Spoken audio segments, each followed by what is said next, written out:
Money work. El mundo quiere dinero. Yeah, I know. Money work. Se arregla con dinero. SE Project branding logo, that's on here. Money work. Si me quiero educar, dormir en algún lugar. Really cool. And we're also gonna change the kickstand knob, guys. Alright, let's take a quick look at the hopefully I'm all good, guys. I roll over something. Solo un par de gente se lleva el botín entero. Money, pasa verdadero. Si tienes lo verde siempre llegará primero. Pero yo Lunes. Money work. El mundo quiere dinero. Yeah, I know. Money work. Se arregla con dinero. SE Project branding logo, that's on here. Money work. Si me quiero educar, dormir en algún lugar. Really cool. And we're also gonna change the kickstand knob, guys. Alright, let's take a quick look at the hopefully I'm all good, guys. I roll over something. Solo un par de gente se lleva el botín entero. Money, pasa verdadero. Si tienes lo verde siempre llegará primero. Pero yo Lunes. Money work. El mundo quiere dinero. Yeah, I know. Money work. Se arregla con dinero. Just gonna let that run one more time, guys, and Money then we'll get to work. it. Si me quiero educar, dormir en algún lugar. Really cool. And we're also gonna change the kickstand knob, guys. Alright, let's take a quick look at the hopefully I'm all good, guys. I roll over something. Solo un par de gente se lleva el botín entero. Money, pasa verdadero. Si tienes lo verde siempre llegará primero. Pero yo Lunes. Money work. What's good, everybody? Mike's in the building. Welcome to another Freestyle Sunday. Super excited for today for a whole lot of reason. Hopefully you guys saw the thumbnail. He crashed it. That was kind of like a double banger there, because our guest for tonight's gonna be Covert Mecca, and he did crash his bike. So, but it really has nothing to do with him, guys. It really has something to do with myself. So we're gonna do what we do best and kind of, go through it and say a big thank you to our sponsors, part of the channel, and then we'll greet our usual suspect, the people that are watching the stream and enjoying it. Always appreciate that, guys.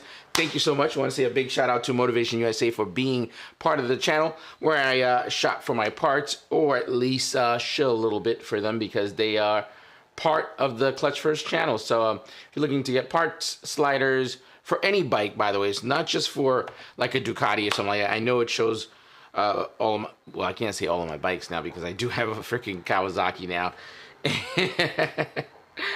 Man, whatever part you're looking for any motorcycle, guys, you can actually get it on there. And also, it's a great way for you to support what we do here. If you want to show us love and support, we don't sell anything, but if you want to support the channel, hit those links in the description, shop, and that helps keep the light on. I mean, always appreciate it. Let's take a quick look. One sec.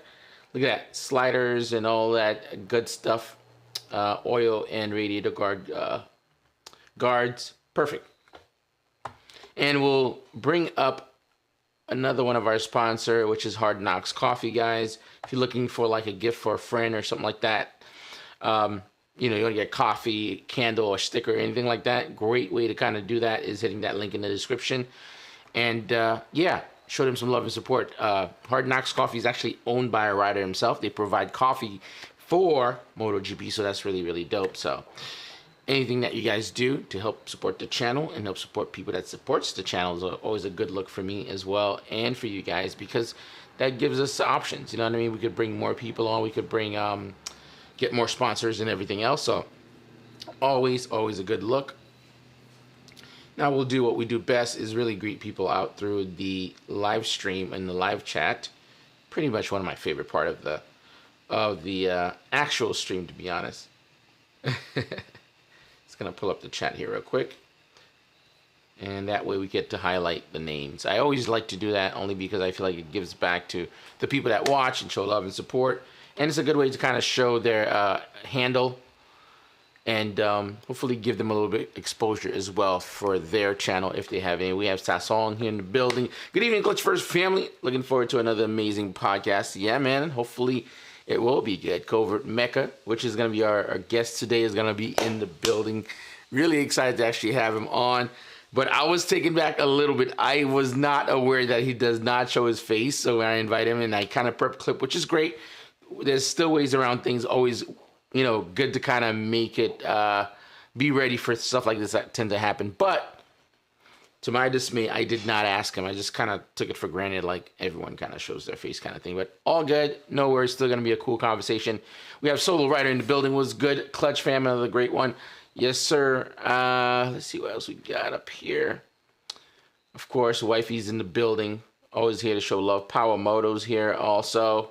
Falou is in the building. Grazie. All the way from Milan, Italy, where it's made, like Mike would say. I'll take it. I'll take it. We have Mike in the building. What's good? By the way, guys, if you're tuned in, you're watching right now, please hit that thumbs up. Would really appreciate it. We currently have 13 people watching, and we're showing only 6. So come on. What's going on, guys? Grabbing some tea here from my wife. Always got to have a little bit of tea as I'm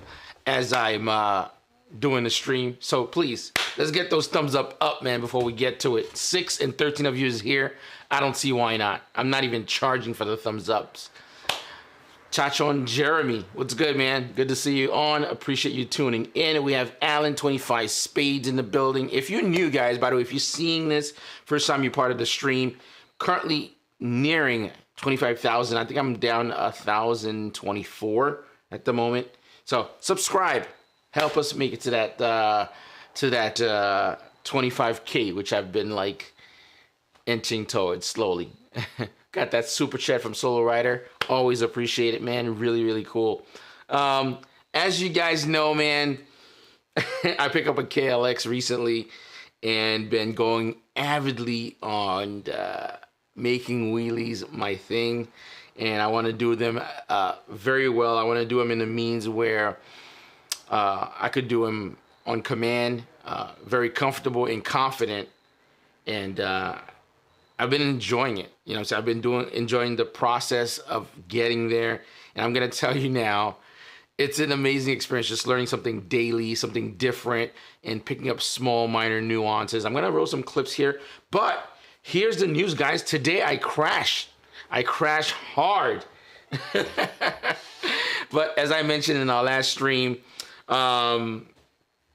before you get into the wheelie game, make sure you have a bike that is, you know, you bought it for that, or, you know, it's expandable. Have all your gear on, helmet, boots, and whatever. I walked away from everything perfectly fine.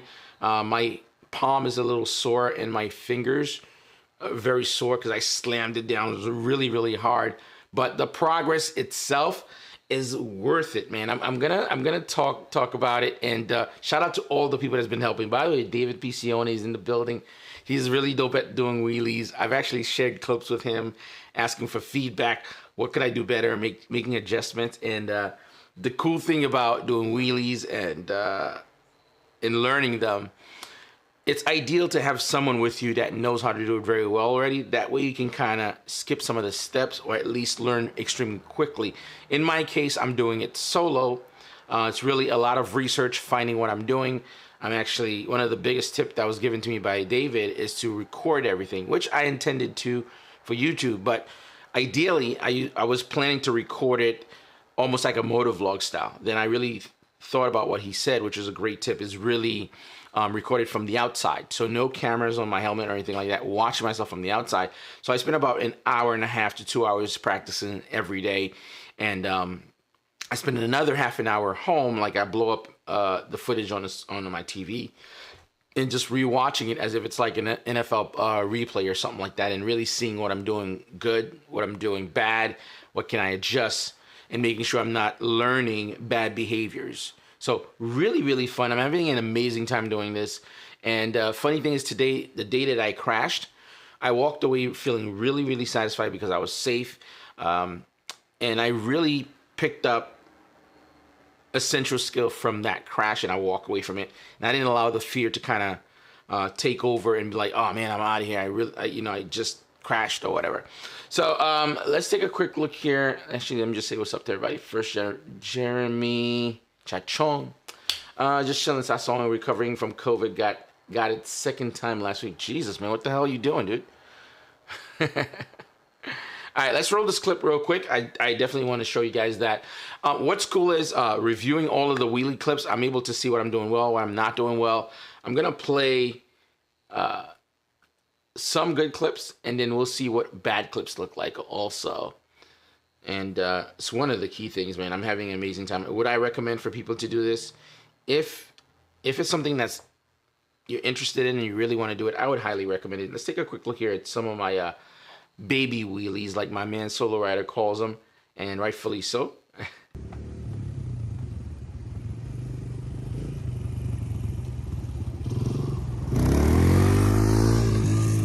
By the way, this is day 5 we're looking at. I was going a lot lower than that. I have drills that I do before getting into it. This is probably more towards mid of me doing it. Just gonna quickly stop that right there, just so you guys can see. So, if you guys saw that last wheelie, like the first one was really good. The second one you saw when I veered to the right, that's where I learned my most important lesson today, which I'll kind of cover a little bit. But let's take a look, finish watching them here.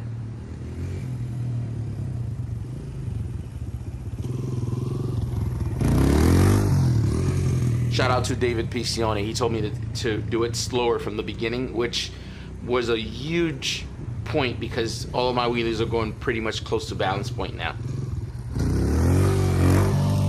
Oh, not that one.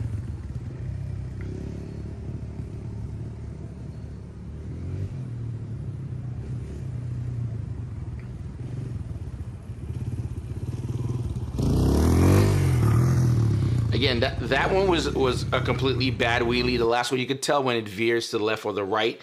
And I'm able to identify that really quickly. I'm able to assess that right then and there, right after I do it. Let's take a look at the crash real quick, and then we'll bring on Covert Mecha.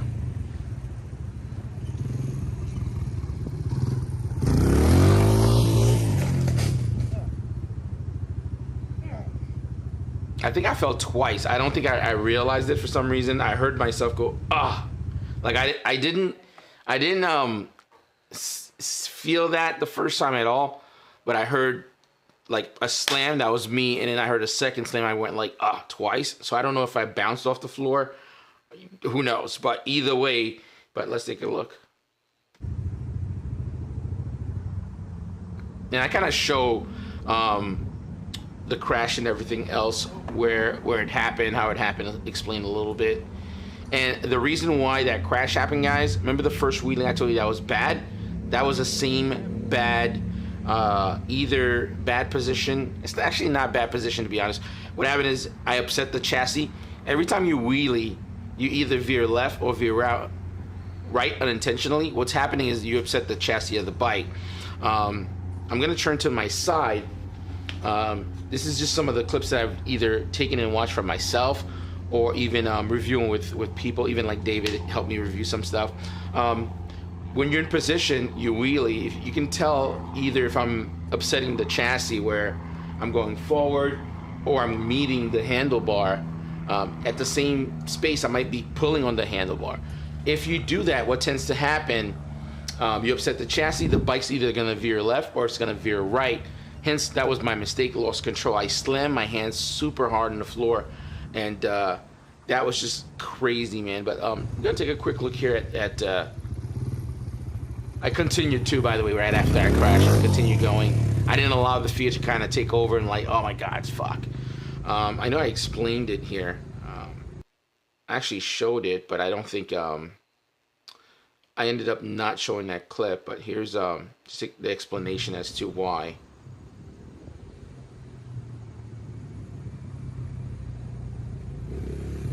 I wheelied for about 4 hours today. It was like a time I was pretty much off. Hence why I started the stream a little bit later, because I was late for the stream.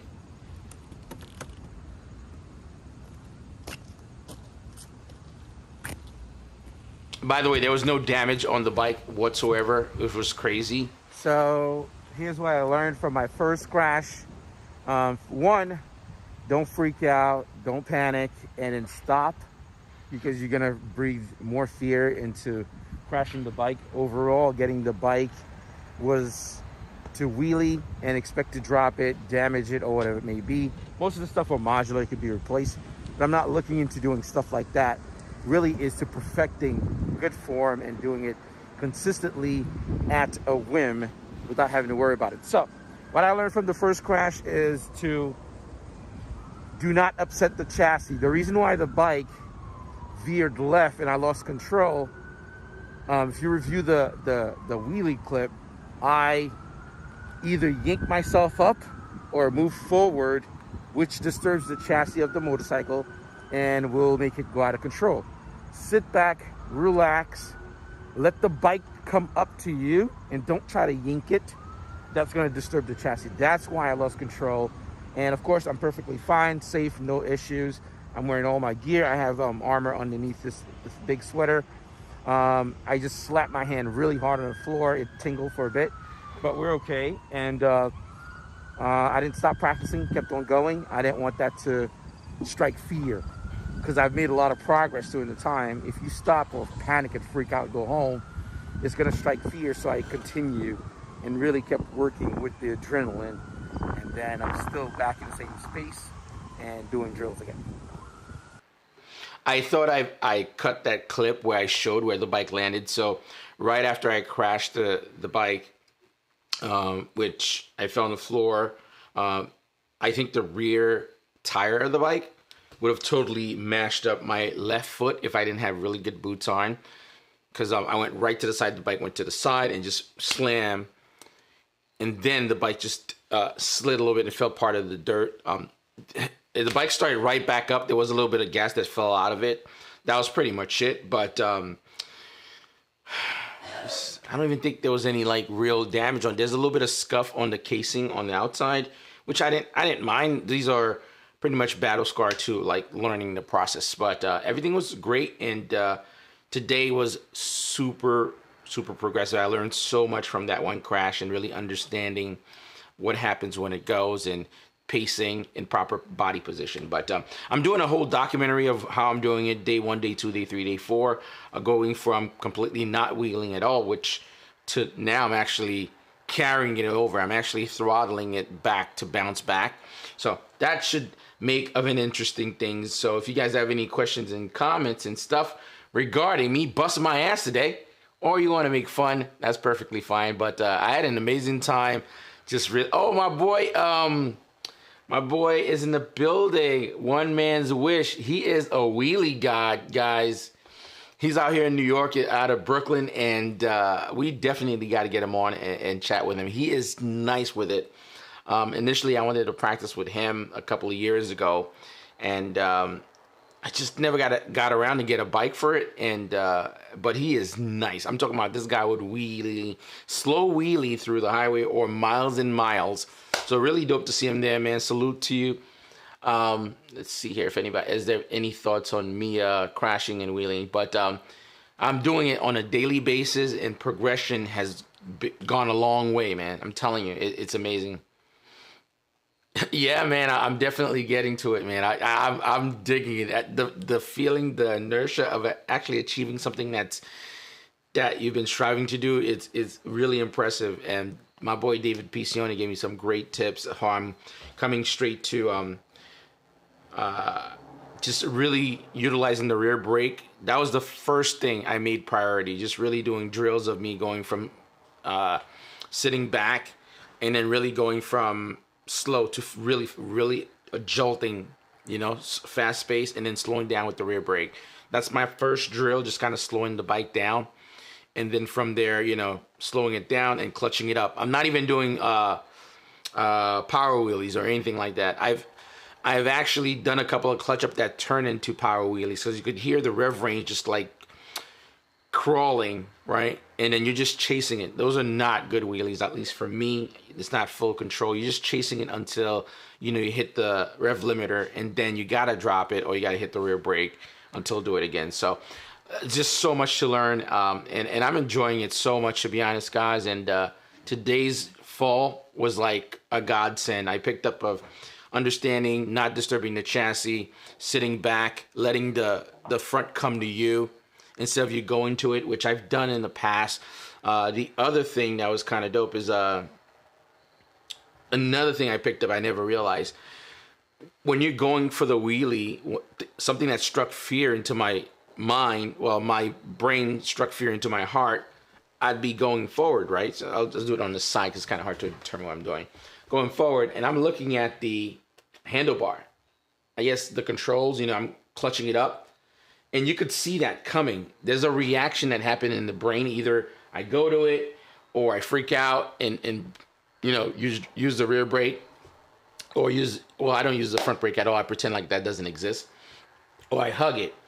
What I've been doing today, which I walked away feeling super accomplished, looking at the horizon, right? Clutch it up, let it come to you, and watch your horizon bounce up. I have never failed on doing a clutch up ever since I started doing that. So super, super progressive day, man. Awesome. I know I'm super excited. I've been talking about this quite a bit. Guys, so we got our boy Covert Mecha in the building. Say what's up to the people, man. What's good? Yo, what's up, guys? So, you know, I thought it'd be dope to kind of bring you on. And again, man, sorry, I should have asked you if you did show your face. Usually we do show people's face, guys. And I didn't ask, but still really awesome to have you on. You're fairly new to YouTube, and I know you just started. You're roughly in the 500 subscriber count, guys. His channel link's going to be in the description. By the way, if you guys are tuned in, man, 12 to 13 of you are here at the moment. Still showing about 8 likes. I'd appreciate if you make it even. That'd be dope.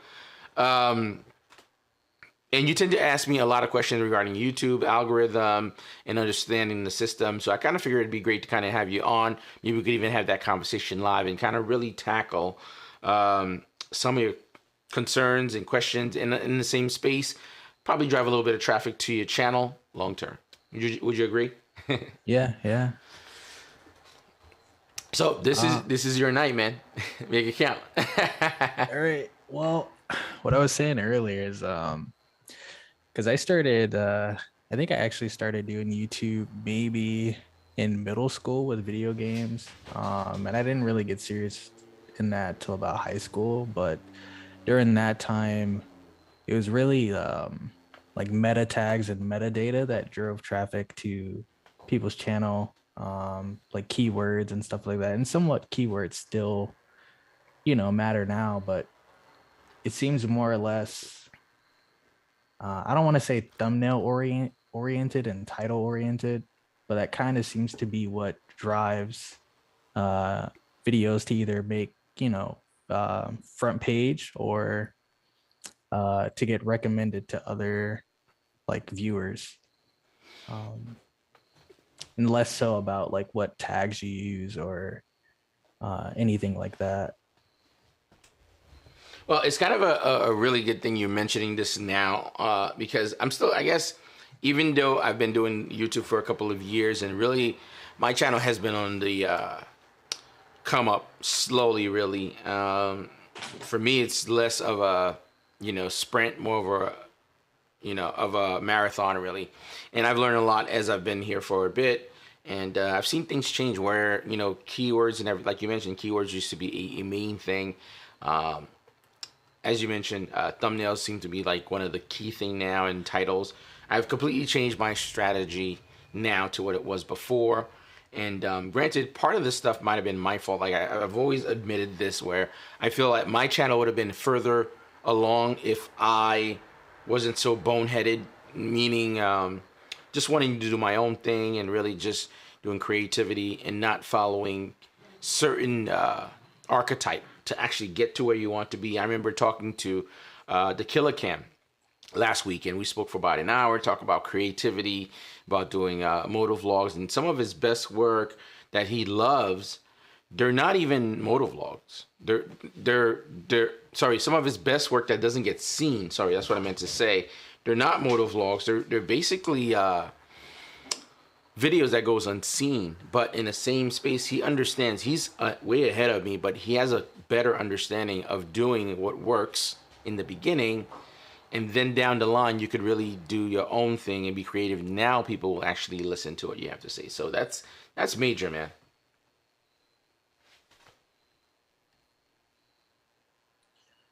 Yeah, and in my studies, like I constantly look at what other channels are doing, not even in the motorcycle space, more so in like if you just sign out of YouTube and see what's on the front page, you can kind of get a idea of what YouTube promotes. So like channels like Mr. Beast, like some of the other vlogging channels and stuff like that. And it even so much changed that like you could have a full description as your title, and YouTube will drive that further than trying to come up with something that like encapsulates the whole thing.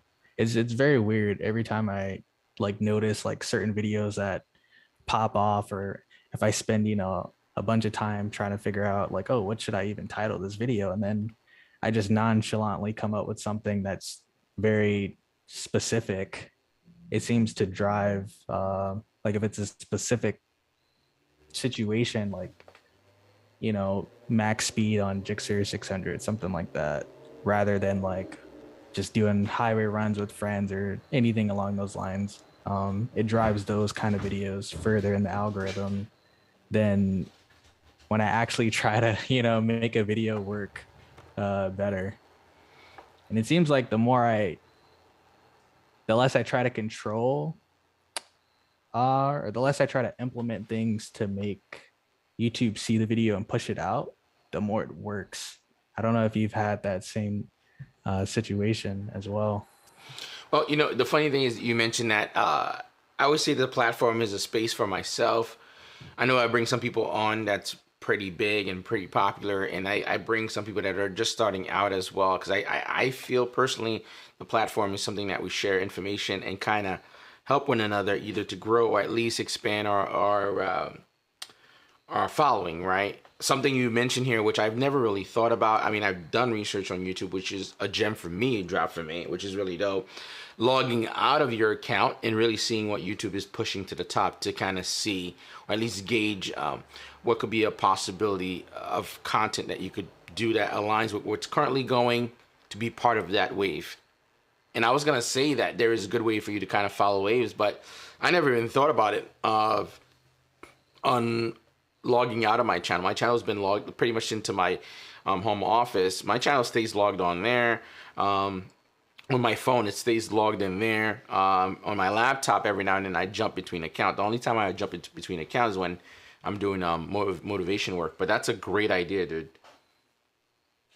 Yeah, I got a few amount of tips and tricks that I picked up along the way. Like, I mean, even just logging out and just starting a search for like motorcycles or something like that. You won't have to finish the entire thing, but those first few like searches that they suggest to you, that's what people are searching on YouTube. So if you can gear a video towards that, YouTube kind of automatically just picks it up and will push it out for you, since that's what people are searching for. And that's kind of, from what I can tell, like the fastest way to grow. Like, it's still not just instant, gratification for a video, but I notice now if I gear my videos toward what people are actually searching for, I get a lot more retention or view retention, click-through rate, and comments from that alone, rather than making a video that I just feel would work right.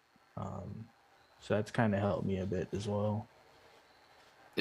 By the way, guys, the clips that are rolling right now, you're seeing, this is a clip from Covert Mecha's page from his moto vlogging. I'm using it as a B-roll, just thinking off my feet, on top of my head here. That way we kind of have enough back and forth while he talk back with us kind of thing. So just a heads up, if you want to see some of his videos, the link's going to be in the description right after we're done, and you could hit up his channel. This is him going to a bike meet, a car meet, which is super popular at the moment. I'm assuming the reason why I'm seeing a lot of motor vloggers going to car meets, it's because it's a thing that drives traffic, right? And I'm just using this as a transition here based on what you're saying, what you're seeing that's hot on YouTube when you log out to see.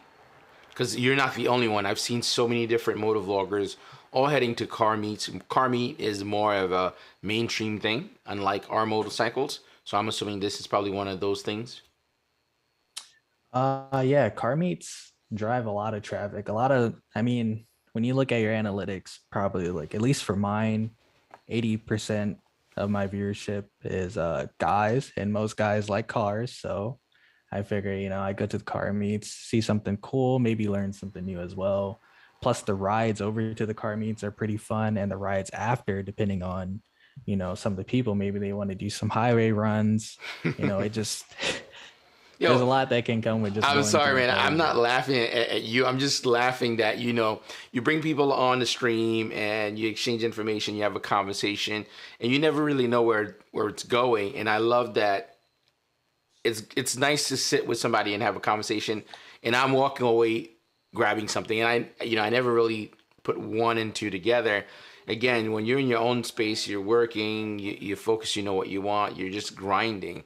And just stepping out the box, talking with someone else and seeing your perspective. Again, it never clicked to me. I've seen, Killer Cam is going to car meets. I've seen some other dudes out here in New York are going to car meets. I mean, they kind of tie in being the moto vlog aspect is riding there. And then when they get to the car meet, they're showing all the cars. I never really plugged one and two that the car meets have a lot of traffic. Really, really dope, man. By the way, I just want to say thank you. It's very lightning just talking to you for a little bit. We just got on the conversation. I already feel like, damn, this is a good one for me personally. So thanks. Yeah, and I mean, even after this one, like towards the end of the video that you're playing, like things got a little wild, bunch of cops and stuff. So that's always interesting. Honestly, adding in, even in your tags alone, just adding, like car meets shut down. Like it seems like almost like negative stuff for tags does really well on YouTube. I don't know why. I guess people just want to see bad things happen, I guess. Yeah.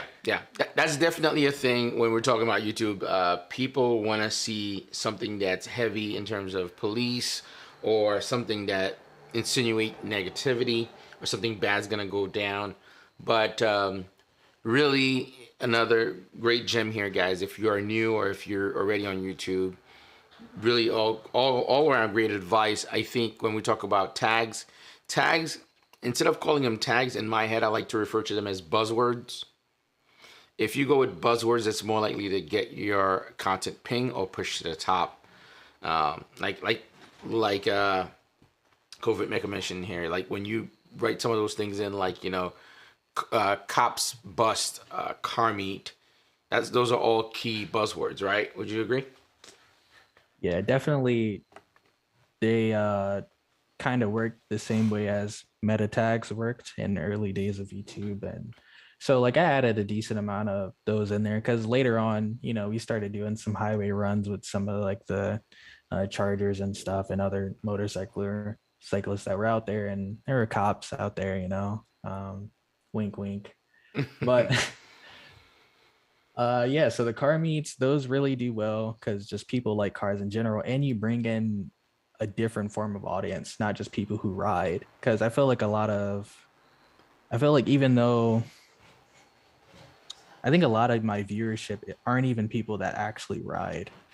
I think the motorcycle community is pretty big, but the motorcycle community, as far as who actually watches anything on YouTube, I think that's relatively small. Yes. And a lot of your traffic is from the everyday person who maybe just likes motorcycles and they want to watch and experience that through your videos, but they don't actually ride or anything like that, or even interact with bikes on a daily basis. And so a lot of car people like bikes as well. So it just kind of goes hand in hand. You can draw that audience, that traffic to your channel as well. And some people stick around and, subscribe and some don't. It just depends. So you've garnered a total of 500 subs, roughly, right? At this, is it 5 or you're nearing 600? Nah, I think I'm actually at four something. I All don't right, think we'll I'm at just round it off to a good old 500. Guys, make sure you definitely go out there. This conversation is way better than you thought it's going to be. It's becoming something that's very informative even to myself, so that's really, really dope. When you go out there, please subscribe to him. Those are all really great potential, to someone that's going to create something that's really dope. Understanding the platform. Again, I was pretty ignorant to this myself because I was really, really driven by, hey, if I do the quality that I like, that I think, oh, let me see, hold on 1 second here. I want to kind of definitely have that clip come on, which is the cops when they come. Yeah, just really, my focus was, hey, if I do what I like, if I think it's really, really good, people will come. If I do certain qualities, they will come. But that's not what works. What the advice that Covert Maker is giving here is one of the most essential thing. Really finding the wave, finding the connection spaces between different genres to kind of draw people in. And what's tough for people like myself and him and other people that does YouTube, that does niche motorcycle content, is that whoever's watching Fastlane, Ebe, Covert Mecha, me, it's pretty much all the same people. And we watch one another, yes. But in order to grow, you need to be able to draw in new people. There's no other way around it, because I could only go and watch your video so many times every time you upload. That's not going to really budge that number. You know what I mean? Do you agree? Yeah, you definitely have to. I mean, your organic traffic, it would be ideal if everyone that subscribed to you watches your videos, but that's just not the case. I feel like a very minute percentage of people that actually subscribe watch your videos, and a lot of it is just organic traffic from YouTube searches. So, and that's not even just my channel alone, just from other people that I've listened to, and even bigger channels. They always say, like, what is it, 80% of my subscriber, 80% of them don't watch. You know what I mean? Like, YouTube's really good at showing you all the analytics. So like it just becomes really easy to see, like, okay, I need to reach out to the people that are searching for content.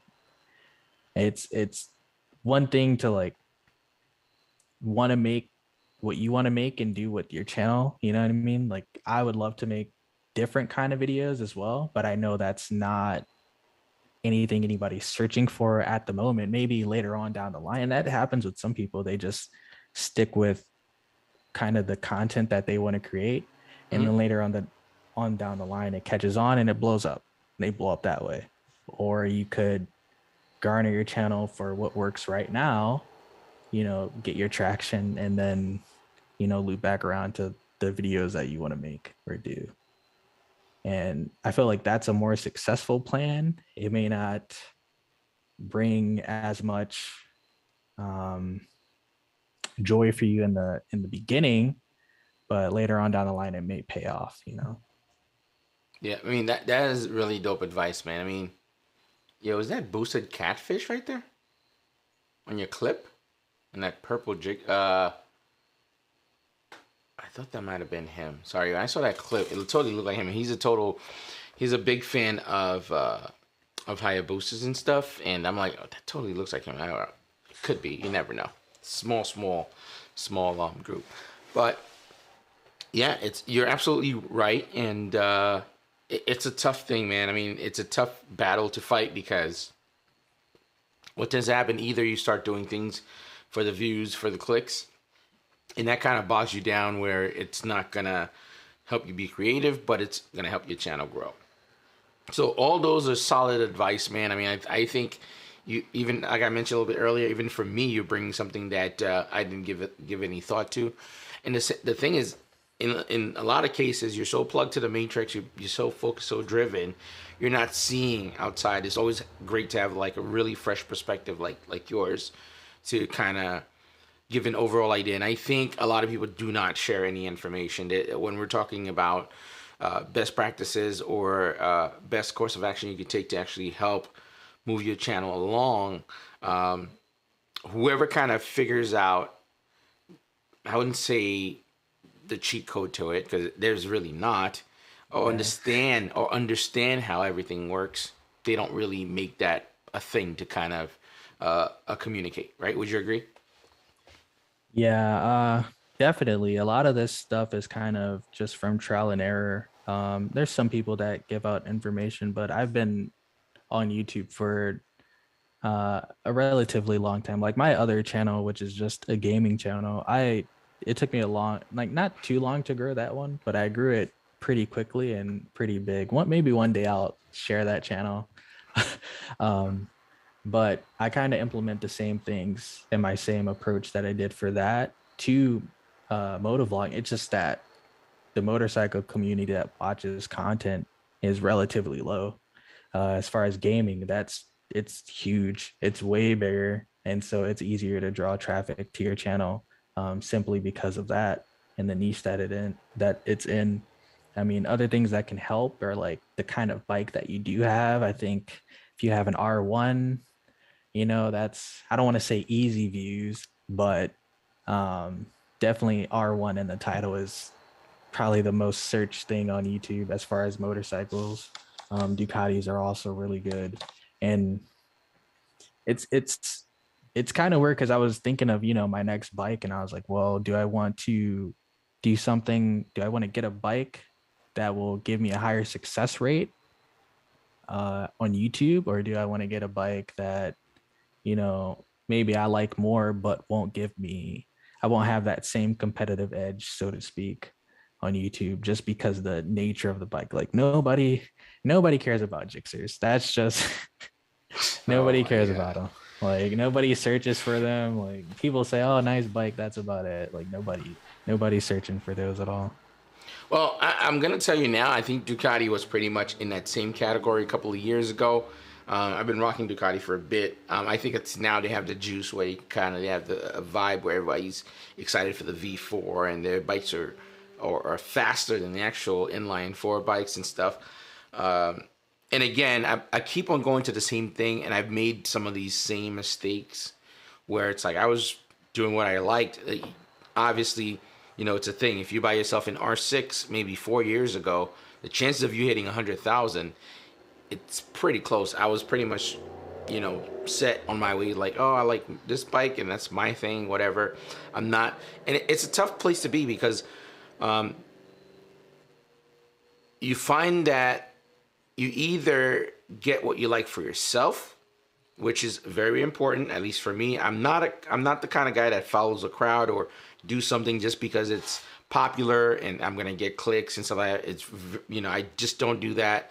It's one of those things growing up, with my family. It's like, be your own man, set your own ways, and then you can get things. And I think that kind of worked against me. Like I said, I could have grabbed the old school R1, dumped it a couple of times, just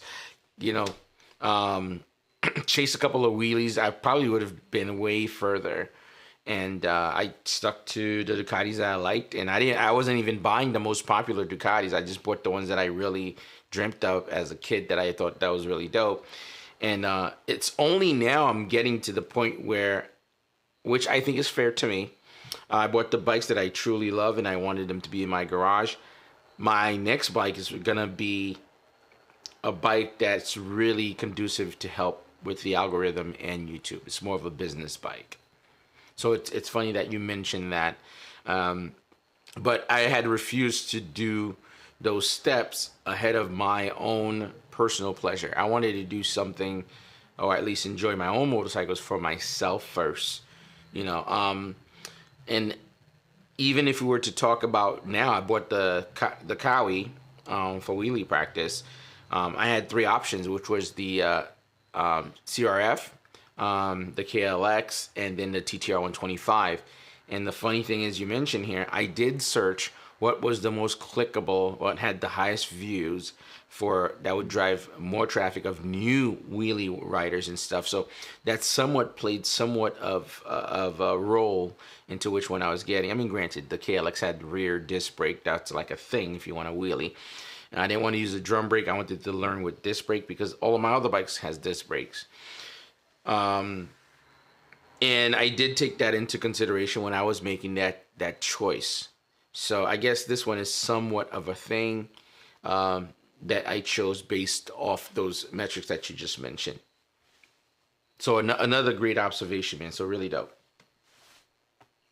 Yeah, and right now the formula seems like, you get a bike has a high search volume, and then you do some kind of build on it, just keep making like part videos on upgrading it, and that alone can carry so much traffic to your channel just from that alone, regardless of like doing moto vlogs. Or you could just do that and grow a relatively large channel from just having a bike that's searched a lot, and just maybe you turn it into a track bike. Maybe if you give it, the highest horsepower, things along that nature. It seems to be a formula I keep seeing a lot of people repeat, and it just works really well. I think that formula really stems from people like Chase, Ebe, and Campisi of getting the newest bikes and the latest bike. I think, a couple of years ago when the R6 was the bike to kind of have, I think it was moto vlogging was a little bit more authentic, where it was more like about people's story, about people's journey of learning how to ride or learning how to wheelie, or just really telling their story and everything else. I think it has transitioned to this point where it's barely about any of those things. It's really about, hey, do you have the latest thing, and what are you doing to make it faster, or you're racing it, or doing something really excessive. And that seems to be the formula that's really taking on. Again, you have to be able to look at it in the perspective of YouTube instead of what you want, kind of thing. Yeah, the times are definitely different, because I was watching what even got me into motorcycling was watching Cycle Cruiser back in like high school, and his was more so like I felt like I kind of grew watching him. Like I'm watching like his life experience and everything like that, and now it's less so about yeah, you're right, it's less so about your riding experience and more of like, let's do a highway run to Taco Bell. Like that's kind of what I see blowing up a lot more than like actually getting to know the person on, behind the helmet. Yeah, I don't know if that's gonna be a thing. Again, every couple of years things tend to shift a little bit, and there's a change in the culture, the style of bikes, and everything else. I mean, it's kind of tough to say, man. I think I've said this before. I personally feel like those changes really started coming out when people started buying very high-end motorcycles, and the expectation is really like, hey, when are you gonna get this bike? People are not. I mean, R6 are still pretty cool bikes. I think it's not everyone's cup of tea, but you riding an R6 now, or a ZX6R, that was another one as well. That was very popular back in the day for people to easily, quickly search and see. You're not going to get the same, flow of traffic if you were to have those bikes now, really. If you're not pushing a BMW S1000 R now, or a V4 Panigale, or we're talking about some of the big boys, you know what I mean? But let's be real, not everyone that's in YouTube has a budget to kind of be able to get these motorcycles. And you could even observe the same transition happening with Fastlane D. In the beginning, he had a Harley. He created a nice content with it. He had a Husqvarna. He had an older R1, which he blew up the engine, and then he got a new engine. And you can see that he's getting rid of any motorcycles that are not clickable, that are not driving traffic, to him converting to it's only bikes that are driven in terms of traffic, clicks, and click rates and stuff like that, retention. That's what he's getting. At least the focus is right now. Yeah, I definitely noticed that as well in his channel. And I even thought about that myself. I'm like, man, like if I did a little bit more research before I got my bike, I probably would have got an R6 just from the clickability alone. Um, just because on it, it's weird because it's really nobody searches for like Suzuki Gixxers at all. Like I'm surprised I even get the viewership that I do. Uh, but I just try to like keep the videos interesting and stuff like that, and just have those kind of facilitate, the retention rather than whether or not it's easily searched. It seems to be working, but I've even tried to find like builds because I want to go into track and stuff like that, but I can't find anybody who really modifies their Gixxers for track or even the Gixxer 1000. Like it's nobody's making content for it and nobody's searching for it, so it's kind of like beating a dead horse almost. Well, it's not always gonna be just one thing. Like for your setup, it's more of a multiple angle, which is kind of cool. Yes, the bike is not super clickable because it's a Gixxer, but you're looking at merging it with the car scene, or at least somewhat entwining them all together. So that could be one factor. So again, I know Sasong is watching. A couple of other dudes that are really into YouTube as well. That's on here. Even Falou is on YouTube as well. That's pushing out content. All that's really, really dope. Power Moto's also on YouTube also. All of that stuff. And I know Solo Rider is going to slowly make his way, at least just for fun. But these are all really, really great ideas, or at least to have an understanding. Now, I'm going to ask you this personally. Would you have chosen a bike specifically for YouTube, or does that make you feel like you regret buying your Gixxer, or you're okay with that? Because me personally, I mean, I did ask you, but I'm really saying also my own answer. I don't regret any of my bikes. I don't like the feeling of me that I'm putting others' thought against mine. Like I would get a bike for people. I'm gonna go out and spend 30 grand, 20,000, 25,000 because of someone else want to see it. I'm buying what I love for myself, and if we could make that work, that's fine. But like I said, now that I have enough, I'll buy something for the business as well. You know what I mean? So the reason I was asking you, do you regret buying your bike, or do you regret the fact that you didn't buy a bike that was clickable for YouTube? I'm okay with it. I don't regret it. I love my bike actually. I feel like it fits me very well. And since it was my first bike, I've had to, I experienced bike life because of it. I met a ton of people, took a ton of trips, and I've just really enjoyed being a rider and learning as a rider. So I don't regret it. I feel like maybe if it was my second bike and then I started YouTube, I might not have the same outlook, but I'm very competitive. So anything that I do, I like to have, that extra edge, even if it's minute. Like I'll try to get the extra edge that can help me out.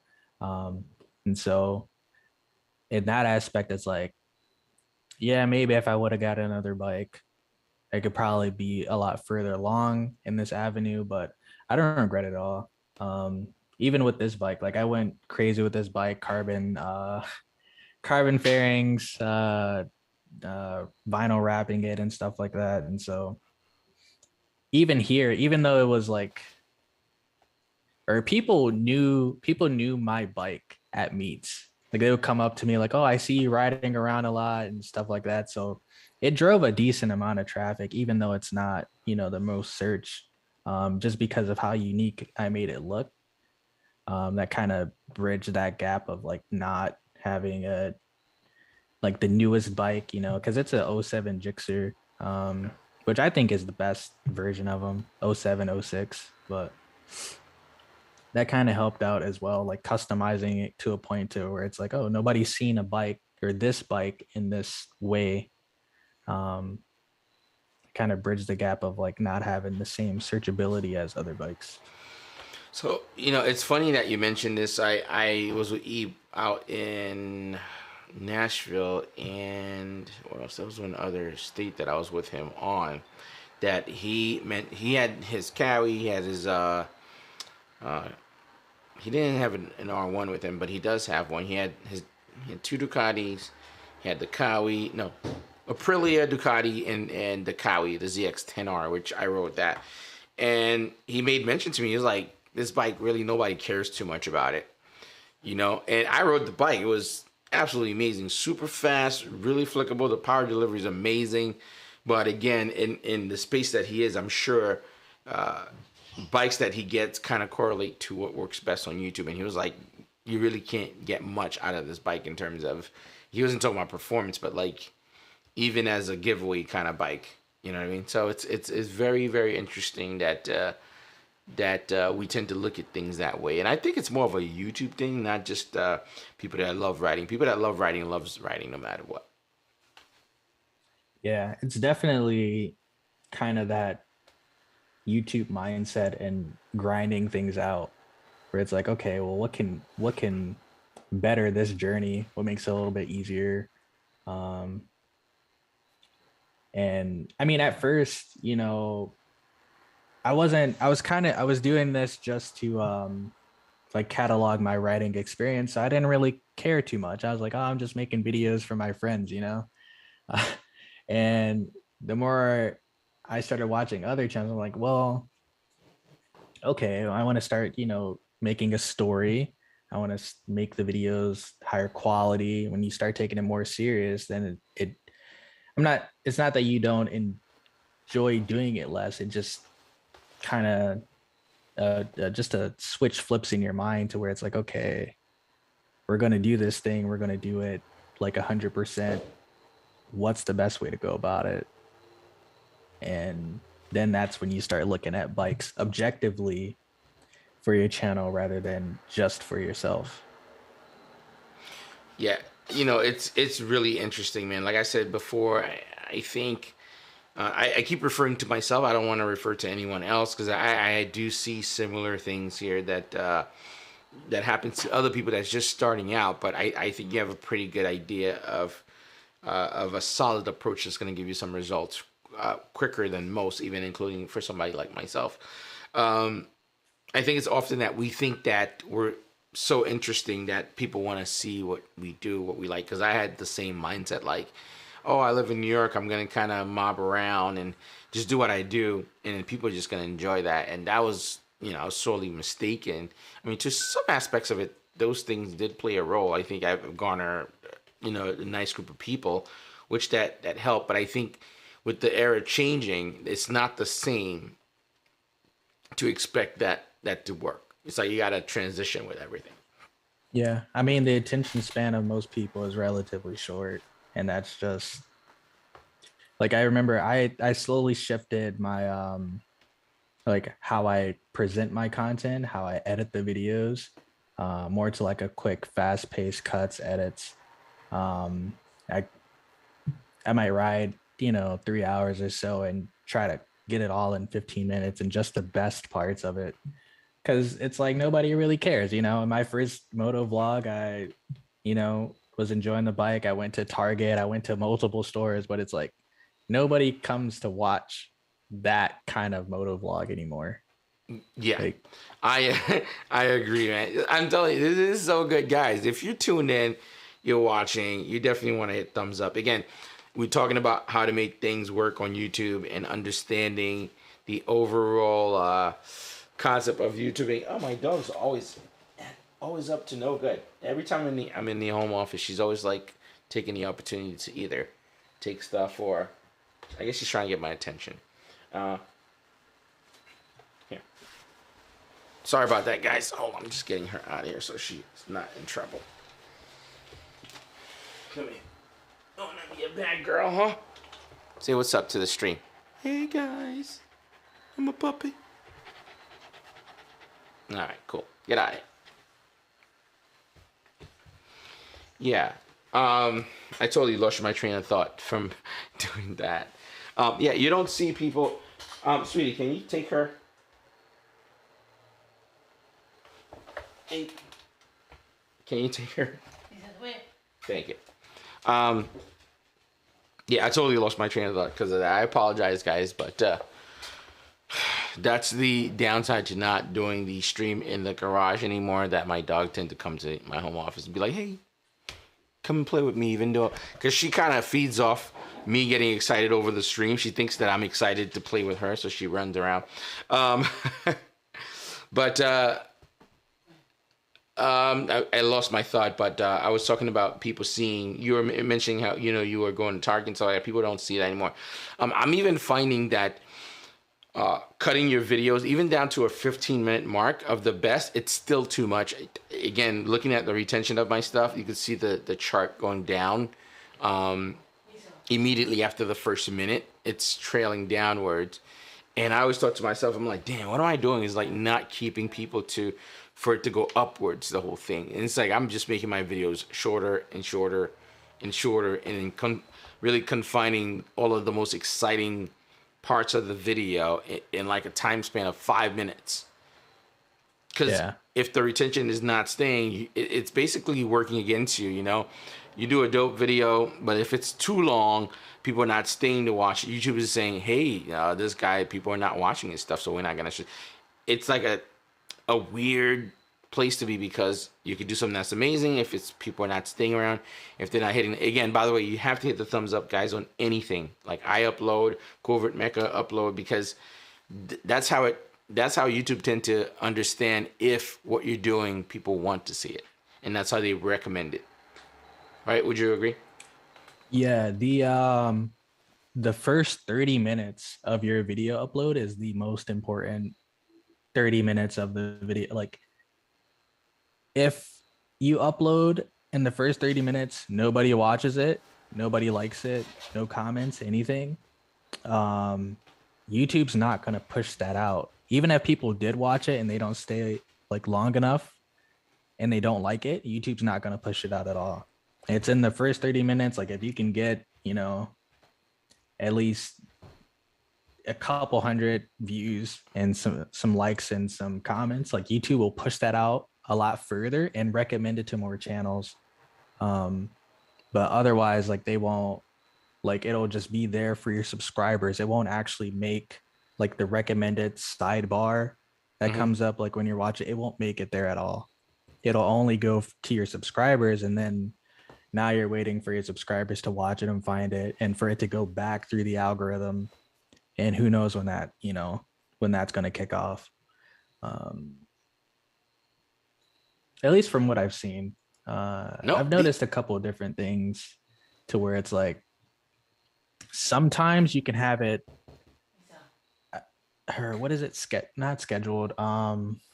What's the preview where it plays while? Oh, while you hover over it? Yeah. Well, it does it now on everything now. That's like standard on everything. But I'm finding it not just the first 30 minutes. I think the first hour, like you mentioned, similar. And then your first 24 hours. Those are the two things. Your first hour and the first 24 hours. If the video doesn't take off then, it's like it might be dead in the water. It's a tough one. And then it's a tough one, guys. I mean, personally, I've been battling with this for a couple of years. Not to kind of toot my own horn here or anything. I personally, if I send someone of my videos, they watch it, I'd say most likely they'd think it's a good video. But if they don't get to take off early on within the first hour, 24 hours, it won't matter. It's going to sit. And even now, YouTube doesn't even notify all of your subs. Very small percentage. I think under 20% of the people that subs to me get a notification, I think. So it's a difficult place to be. I think they try to make it competitive to kind of race to be recommended or be on the browser highlight page or anything like that, which started creating people getting shorter form of content, or at least more clickbaity kind of stuff. So I don't know. This is a tough thing that I struggle with, me personally. So. And what will also help the viewer retention is if you can consistently remind the person like why they're watching your video, like uh say you're doing highway racing or something like that. Mhm. You know, maybe in the beginning you have like a short clip with some music or something just to catch them, give them that initial hook. Because once they see that in the beginning, like, oh, this looks interesting. I want to find this in the full video. Yeah. Now the trick is like the median of videos in between that, the intro and the part that they want to see, you want to keep reinforcing while they're watching it, why they are watching it, because they want to see that last bit of it. And so you'll kind of cut it and edit it into like, okay, like now we're gonna go, or even with just audio, you can say, okay, now we're gonna go meet up with blah blah blah and do this. Like it's just a way I've been approached, like implementing it. It's a lot harder to explain. But if you can keep reinforcing why they want to watch it, then that helps with the longevity of like the watch time and stuff like that. And what I'm trying to come up with. So, Solo Rider mentioned here in the comment section, what helps more, the likes or is it the watch time? It's both and why. If Watch it's both, time. why? I think it's a little bit of both, at least for me. You said watch time, right? I think it's watch time because I've had videos. I mean, I've had videos, no comments, no, like barely any likes, but the watch time is really well and it does better than all my other videos just because I feel like YouTube really recommends it from watch time. I think the likes do add on to that a bit, but I think watch time overall, um, I think watch time like will give you likes in general. If someone's watching your video for a long time, the odds of them liking it at the end of the day is a higher percent. So they definitely both matter, but I think watch time takes the cut. I think personally for me, I think both of them matters a lot. So I think they work hand in hand. Watch time is probably ideal to get it continuously recommended. So let's say your first hour, your first 24 hours, right? You drop a 5-minute video and the whole 5 minute is steady. It's not going up or it's not going down. People are just sticking to it, watching it. It shows that whatever you have in the video, because YouTube or the algorithm can't tell what's in your video. The way they kind of determine if what's in the video is good, if people are steadily watching it. If people are watching it and falling off, then they're not suggesting it. But the thumbs up within the first 24 hours, I think having the thumbs up on the first 24 hours, that kind of say, hey, show this, people liking it. It's like a quick way of, it's like saying they like this, but then the retention watching it all the way through saying they really like this, so you have to show it. It's almost like I like it, but I really like it. I want to see it. That's hopefully I'm kind of explaining that right, but it's somewhat like that. You know what I mean? Yeah, that makes sense. My counter to that is that YouTube has promoted mass disliked videos from like say Nvidia comes out with like the new graphics card or something. They post a video and it's like not really good. It can get mass disliked. And YouTube will still recommend it just from the watch time. I feel like they recommend it from the watch time alone, even though the ratio from likes to dislikes is immense. That's why I think it's more of like watch time than likes, because but maybe under the new system, since how they hide dislikes now, maybe dislikes don't really matter as much these days. Yeah, that's a really good observation. Again, this is why it's good to kind of share the information, at least seeing what works and what doesn't work. I mean, it's just a tough thing to do. And you know what's really tough about this, guys? You might have all this in the bag or have a very good understanding of it today, next week, a month. 3 months down the line, they shift everything, and then it's like a rinse and repeat all over again. You're starting from scratch. So they never really keep it consistent. What worked a year ago, 6 months ago, or maybe 4 months ago doesn't work today, right? Would you agree? Yeah, a big one that does that is Instagram. it's a constant battle with Instagram with trying to get viewership on there. I've tried multiple different tactics and it just changes like monthly. YouTube is a little more consistent, but they do change um, frequently, I would say. But it's more like in a yearly aspect rather than on a monthly basis. Yeah, I agree. I've actually stopped the whole Instagram thing. I mean, I post on Instagram. I'm not on there super active. Mainly, I use the messaging system because I think YouTube doesn't have such a great messaging system, which I think is changing. I've been more active in posting on on on the community tab, which is almost like an Instagram almost. And I've been getting a lot more engagement just using that, which I actually like, to be honest. And just Instagram for me, it's just a lot of work for very little return. And the other issue that I do have with it is that people rinse and repeat every single piece of content or looping the same thing over and over. You don't know who's the original creator of it or anything like it. It doesn't matter as long eyes are on there. That's what the actual company cares about. So, and I'm also finding that what's tough about it is that splitting yourself between YouTube, Instagram, Facebook, and anything like that, it basically dilute your effort almost. Let me just... Come here. Sorry. Yeah, it basically dilutes your effort, and I've come to the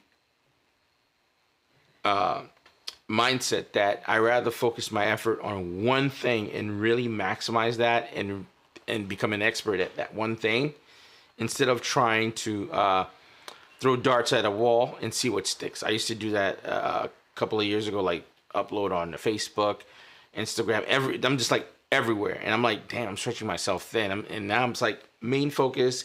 If it's YouTube, it's what I want. That's what I want to succeed in. I just make that my main factor, and then that works for some people too, right? Would you agree?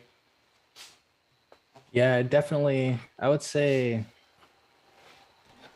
in a more business oriented space, managing your time to only one asset works out better. But I think in a social media aspect, you're hindering other eyes that you could bring to your channel.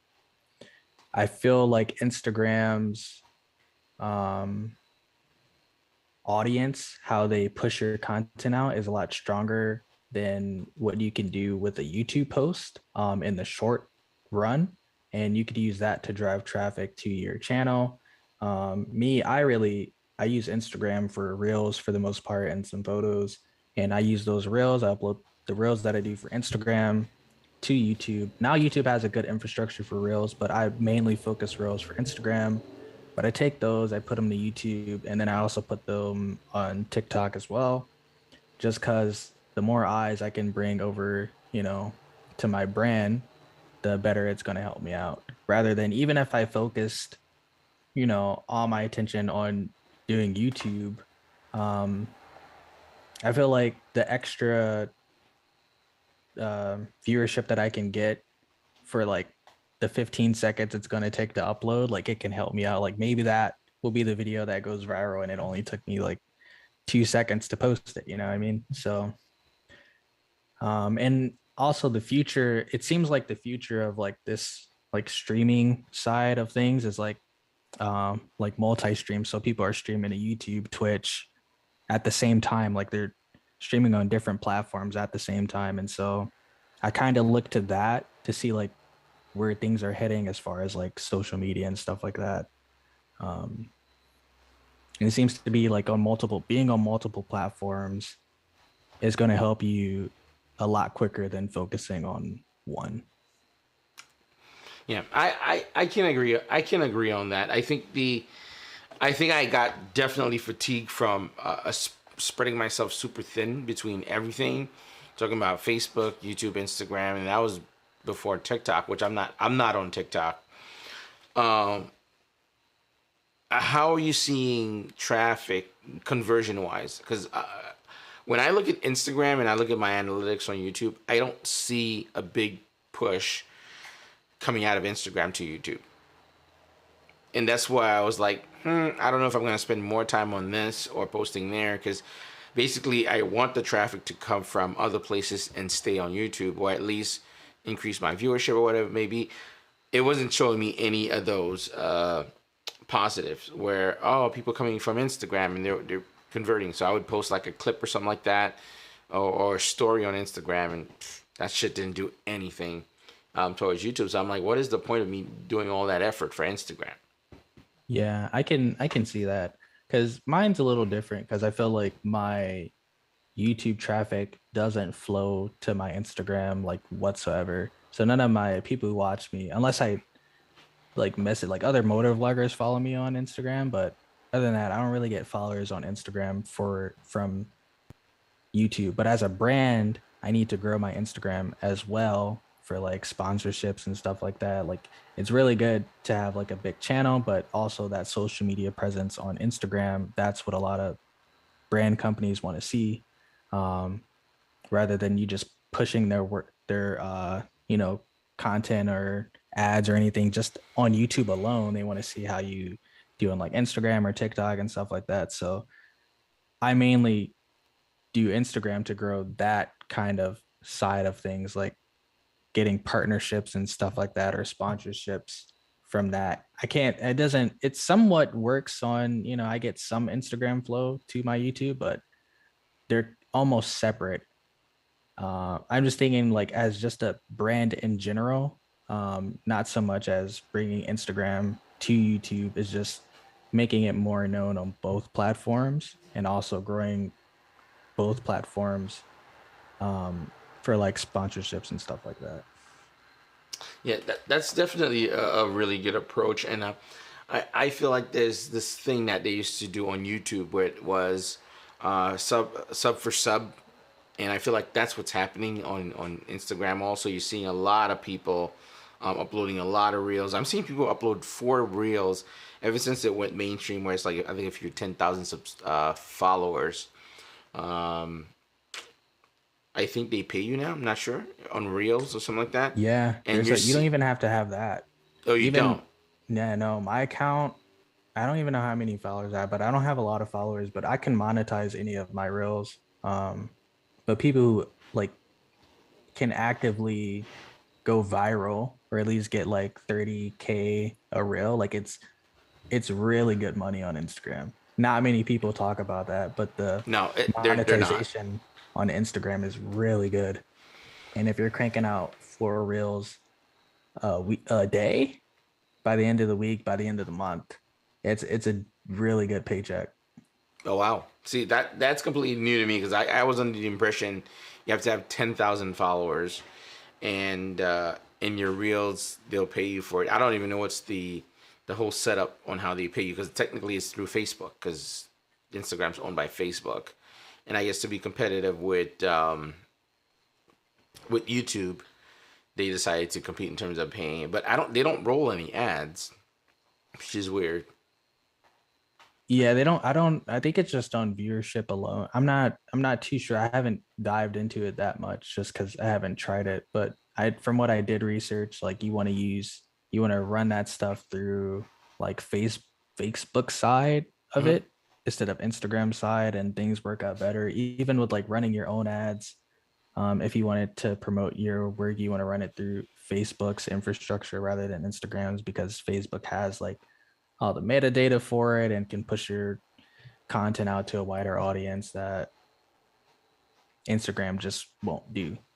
But here's the thing, though. I mean, there's so many people on Instagram that actually just buy followers. I'm seeing people propped up like overnight with like 50,000 people.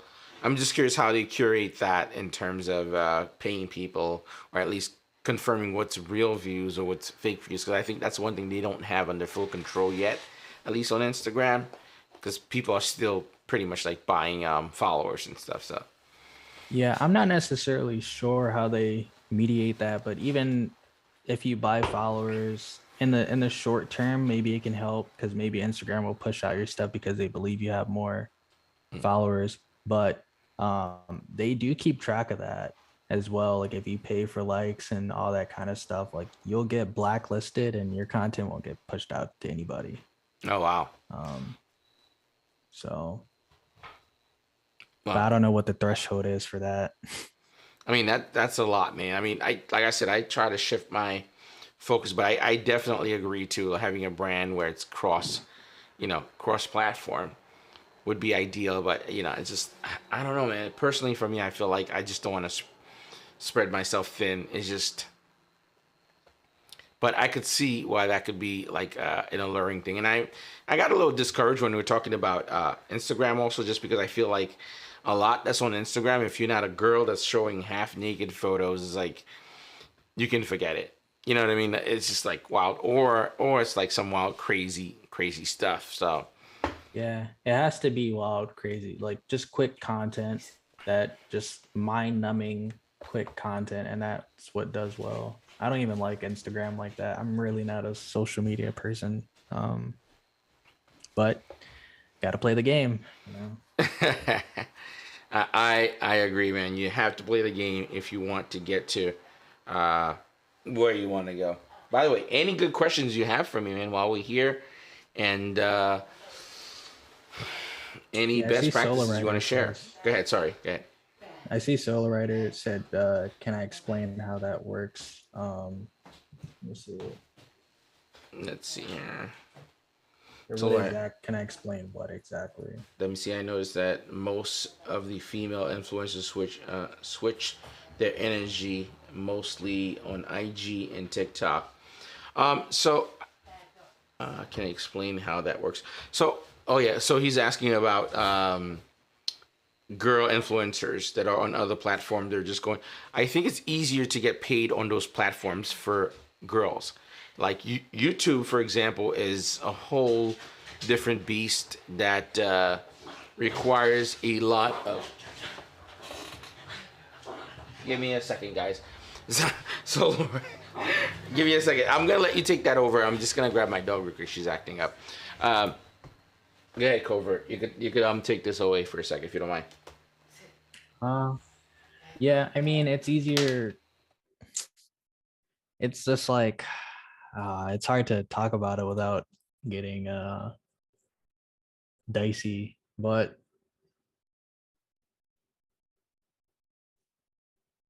everybody likes to look at girls, I suppose. Oh, the payment. Okay.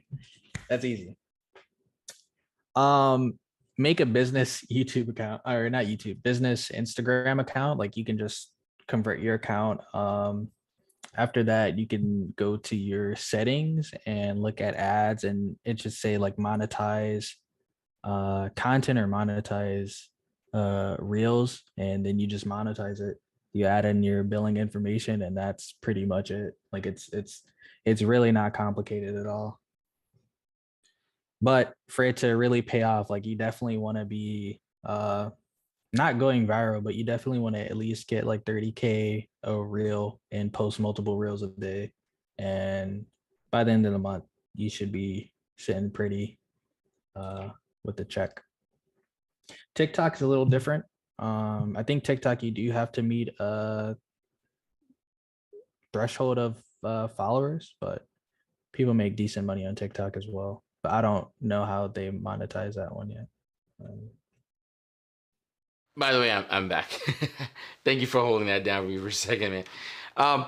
Here, so I don't know. The other thing for me too, when we're talking about Instagram and TikTok, I feel I don't want to undermine people, which is kind of dumb. I shouldn't, because whatever works for somebody works. So I'm just thinking of a way to phrase this here where it's kind of ideal, because I just don't think that those platforms require that much talent for you to do something amazing and for it to take off. I mean, everyone's effort counts for something. That's not what I'm not trying to say that one group has more skill than the other. It's just, you know what it is? I guess I'm a little jaded when we're talking about in terms of Instagram. I guess is for me, anything that I see that a girl posts on Instagram instantly just get millions of views or thumbs up, and it'd be like the dumbest shit. I'd be like, What is happening right now? You know what it is? There's so many fucking simps that are around, dude. It'd be someone not doing anything of importance or giving any value. Oh man, I love that. I'm like, what the fuck, man? You need to get laid, bro. Yeah. So it's a lot of dudes that are down bad, and it's sad to see, really. It's really sad to see. And that feeds the algorithm. That feeds what gets pushed to the top. And it'd be the strangest thing. And I think that even played a role in me just like shying away from posting on Instagram, because I think I'm like 4,000 to 5,000 followers on Instagram. I just end up posting stories like, here's what's going on for a quick minute. You know, some people watch, and I don't know. Maybe I'll get back to it or really post on it.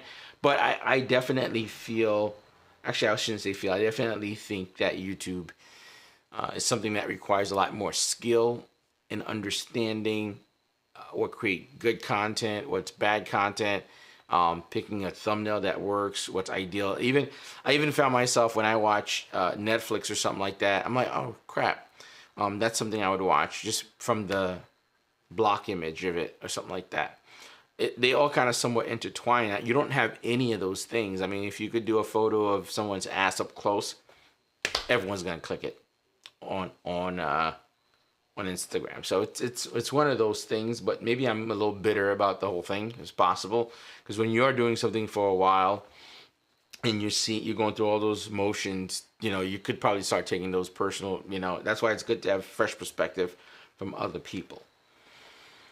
Yeah, I mean, I've kind of just reconciled with this. That's just how the world is, right? Like, it's always going to be like that. You know, it doesn't matter what the content is. You know, if a specific group posts something, it'll pop off. That's just the way it is. Like, I used to stream on Twitch, and now if you go to Twitch .tv or Twitch now, like, and see what people are able to stream now, it's like, this has nothing to do with video games. It used to only be about video games, and now it's just almost like a free-for-all. Dude, I used to actually like Twitch. And the whole thing with like girls in the in a little tub in their room. I'm like, oh my god, dude. Because I'm a gamer as well. I play games. You know, I'm PS5. I don't have an Xbox or anything like that, but I always been like a PlayStation guy, whatever. And I used to be a big fan of Twitch, and it's like some of the nonsense they got on Twitch. I'm like, you know, wash my hands. I'm good. Yeah. I just can't anymore. They're all becoming like these weird platform for either weird dudes that are kind of simpy, and then you have like girls that are matured past when they realize that they could use their body or their looks to get everything, and they're stuck there, and those girls are using those guys to gain everything they want. And I'm like, I can't be part of that crowd, fam. Yeah. So it's a little weird, and I think if it was guys doing that in reverse, it'd be a subject to, I mean, we're moving away from YouTube here, but I'm saying it'd be a subject of conversation about, you know, one group taking advantage of the other. It's almost like the OnlyFans thing at the moment. You know what I mean? Yeah. But I mean, I don't knock it, you know, it's just like, that's just the game, you know, everybody uses their advantages. So yeah, right now, if you say you have 4K on Instagram, like, I would be cranking out reels if I were you, you know, pay an editor if you want to just come shoot some footage and stuff like that. Or I think you have cameras, so you can do everything yourself. Just go on Instagram, find like the trending audio, and go ahead and just slice up some videos together and put it out there on a daily basis. I guess. I guarantee you, your Instagram will go very quickly, especially do it with the Ducati. And it may drive some traffic to YouTube, but you'll also make some money on Instagram. Dude, you know the thing is, maybe sometimes I feel like I'm not cut out for some of these things, man. Because I just like, for example, I this whole week I've been like, go to the office, come back home, either before dinner or in the morning. I go out and do wheelie practice for about an hour to 2 hours or something like that. I just want to do my thing. I want to do what interests me. It's I find it really difficult to just like, oh, let me go find the clip of the most popular like, you know, shit on Instagram, and I'm just gonna. It's a me thing, all right. Anybody that's watching this is not like anybody thing. It's a me thing. Absolutely, 100%. It's a me thing. It's like I feel like it's not a very productive way for me to spend my time. Like me, you know, going out to ride or do something fun, or practicing wheelies, or shooting videos of an unboxing for motivation or something like that. I feel like it's not important to everybody else, but I feel like that's more something that I find useful to me than just like brainless. And I find myself doing this, like for breakfast this morning. I started scrolling through Instagram, watching clips, and every time I start watching clips on Instagram, an hour gets burned away, and I'm just watching mindless shit. You know, it's like pointless stuff. And I'm like, I turn around to my wife, and I'm like, man, I fucking hate this thing. And it's like an hour. I could have been like whipping around, you know, a couple of nice roads for an hour, and I find myself just doing them. I'm like, I can't.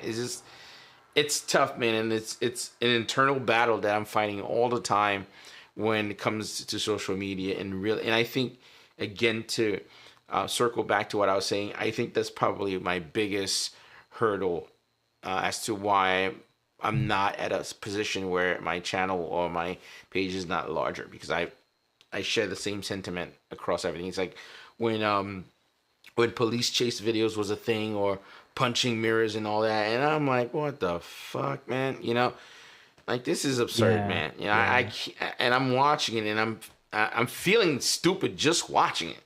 So, and it's like, why would you do this? So, you know, I'm one of those, and which really hasn't helped me much, but I'm trying to break out of that and really cutting that out. Yeah, it's really just a paradigm shift. Honestly, once you realize, like, if you see that in yourself, think about how many people are like that as well and have it worse than you. And then think about gearing your content towards people who want to watch that. And next thing you know, you have people consistently watching your Instagram reels and things like that, or going to your channel and things like that. Use it to your advantage rather than looking at it like, oh, I'm in the matrix. This is just how it is. And like, use it to grow instead of, you know, like, oh, this is just how it is. I have to fight against this, and people can do this and blow up and blah, blah, blah. Just, you know, take what you can with it and run with it. And I guarantee, like, it's going to help you in the long run a lot faster, because then you're actually using what the platform is intended to. Like, all the platforms want is for people to stay on their, you know, app. So if you do anything that's geared towards that, you know, you're playing the same game as the other people. Just keep pushing that content out. You know? Yeah. Yeah, I mean, that's really, really good advice, man. This is more becoming of a session of me venting about some of the stuff that's, I guess, problematic, at least. Like you said, man, I definitely share that sentiment about, like, being everyone plug in the matrix or something. I'm like, what the fuck? Am I the only one here that took the red pill? You know what I mean? I just want to read this comment real quick before we keep going here. Chachon Jeremy. No, Chachong. Am I saying that right? Chachong Jeremy. A business bike might get more views. Hold on, let me just blow this up. This is like, I'm on my laptop and it's super tiny when I'm reading these. I shrunk my text. A business bike might get more views if that's the goal. Seems like an easy way to make your channel more of a job than something you love to do. Might be necessary as long as you know what it is. Yeah, and you know what's so funny you mentioned that? I most definitely love being creative, and I like posting what I like, and I don't want it to become like a chore almost. If you notice, the content I post on my channel is very different to the content that I post on motivation, the professional stuff. Like, you know, my demeanor is different. The delivery is a little bit different because that's more like work. You know, it's paid work. So that's very different. And I wanted to keep my stuff very organic. I think also there was a time that I think that was a thing too. I guess that was part of one of the waves where just being, you know, just it was really right before the Kleb became really big. I don't know if you guys know who he is. He has a huge channel. I don't know if he still get a lot of views. Different. I don't think he uploads anymore. He doesn't upload anymore. So Yeah. he was really big. His era was like, let me not jump. So it was before. It was like more like Sub D, which Sub D disappeared too. I think I have a very good idea why he's not back. Well, he's not on YouTube anymore, but it might be private, so I won't say anything.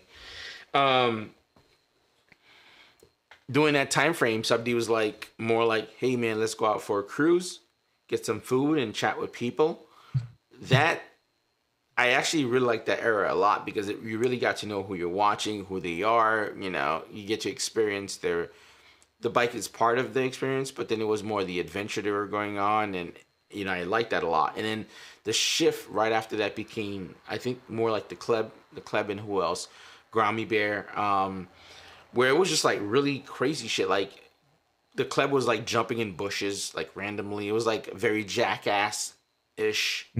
Stop. It was one of those things like I have these little slopes, you know what I mean? So I'm in YouTube and I'm like watching and I'm like, oh, I really like how, you know, you're experiencing somewhat, even like $1 Million Bogan, right? With Harleys, you were experiencing what it was like to own a Harley, him going across the world and riding and going on these crazy adventures. And then we went to the Jackass route, like, I'm back in the Matrix, like, this guy's just jumping in the bush. Like, what the fuck's happening right now? You know what I mean?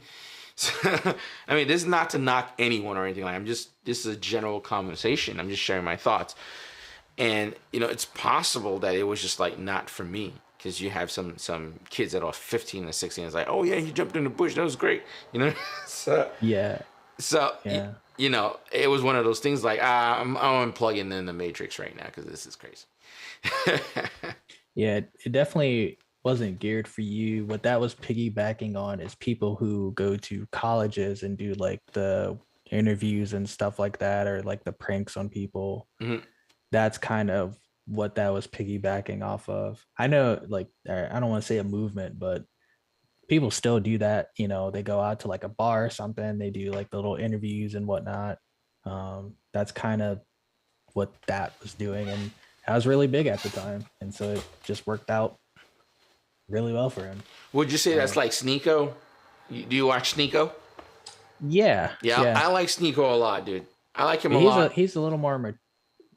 Well, I guess some of his recent stuff's been a little different, but yeah. Well, he's trying to transition his content to something different, and also he's joining like the Manosphere and all that stuff with Tate and everything else. I'm talking about before that stuff, like the subway interviews, because he's in New York here, and I like his subway interviews and him just asking very simple question and letting people spew their minds out. I think those are always very interesting.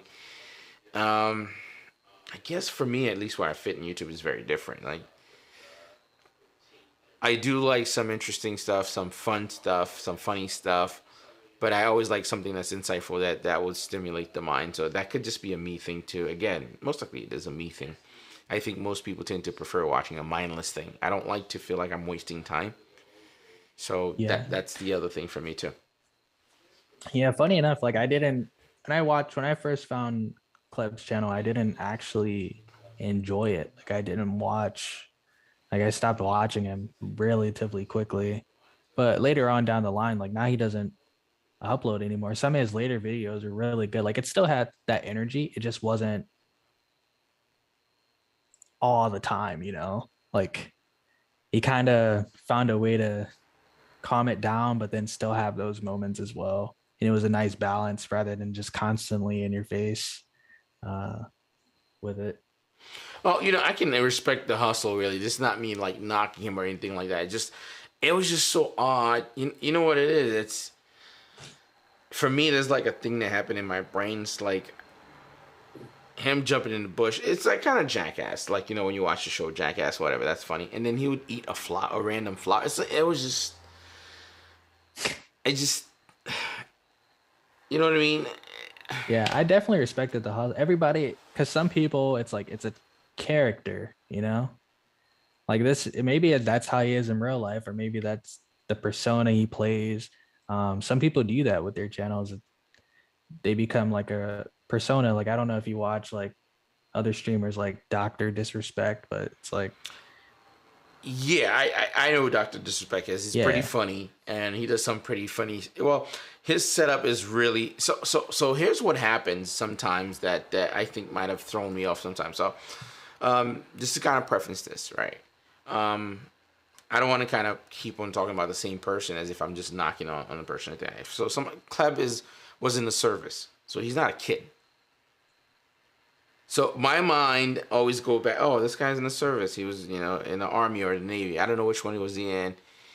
And I envisioned someone else. You know what I mean? Like, if this person is in the service handling weapons and, probably a trained person. And then he, when the camera cuts on, it's this guy who's jumping in bushes, eating flowers, dumping hot sauce. And they just don't connect. I guess to me, in my mind, it's like, which one's the real person? It's a me thing. It's 100% a me thing. Because I tend to overanalyze things a lot. So I'm like, okay, is the trained Marine or the person, or the guy jumping in bushes, or SpongeBob, or what's happening? You know what I'm saying? So to me, it breaks the illusion a little bit.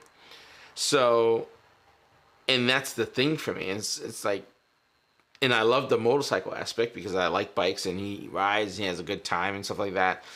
And it's one of those things. So again, like you said, it's a persona, which I can respect the hustle. It is what it is. It was just a little odd. And we had a couple of those. And then when we transitioned to the whole, was it RSV TV? And it was like a big battle between cars and motorcycles, which was the dumbest shit I've ever witnessed my entire life. Like, you will never win against a car punching. I wish I'm to be honest, I always told my wife this. I'm over dinner and shit. I'm like, listen, I wish I'd be in my vehicle.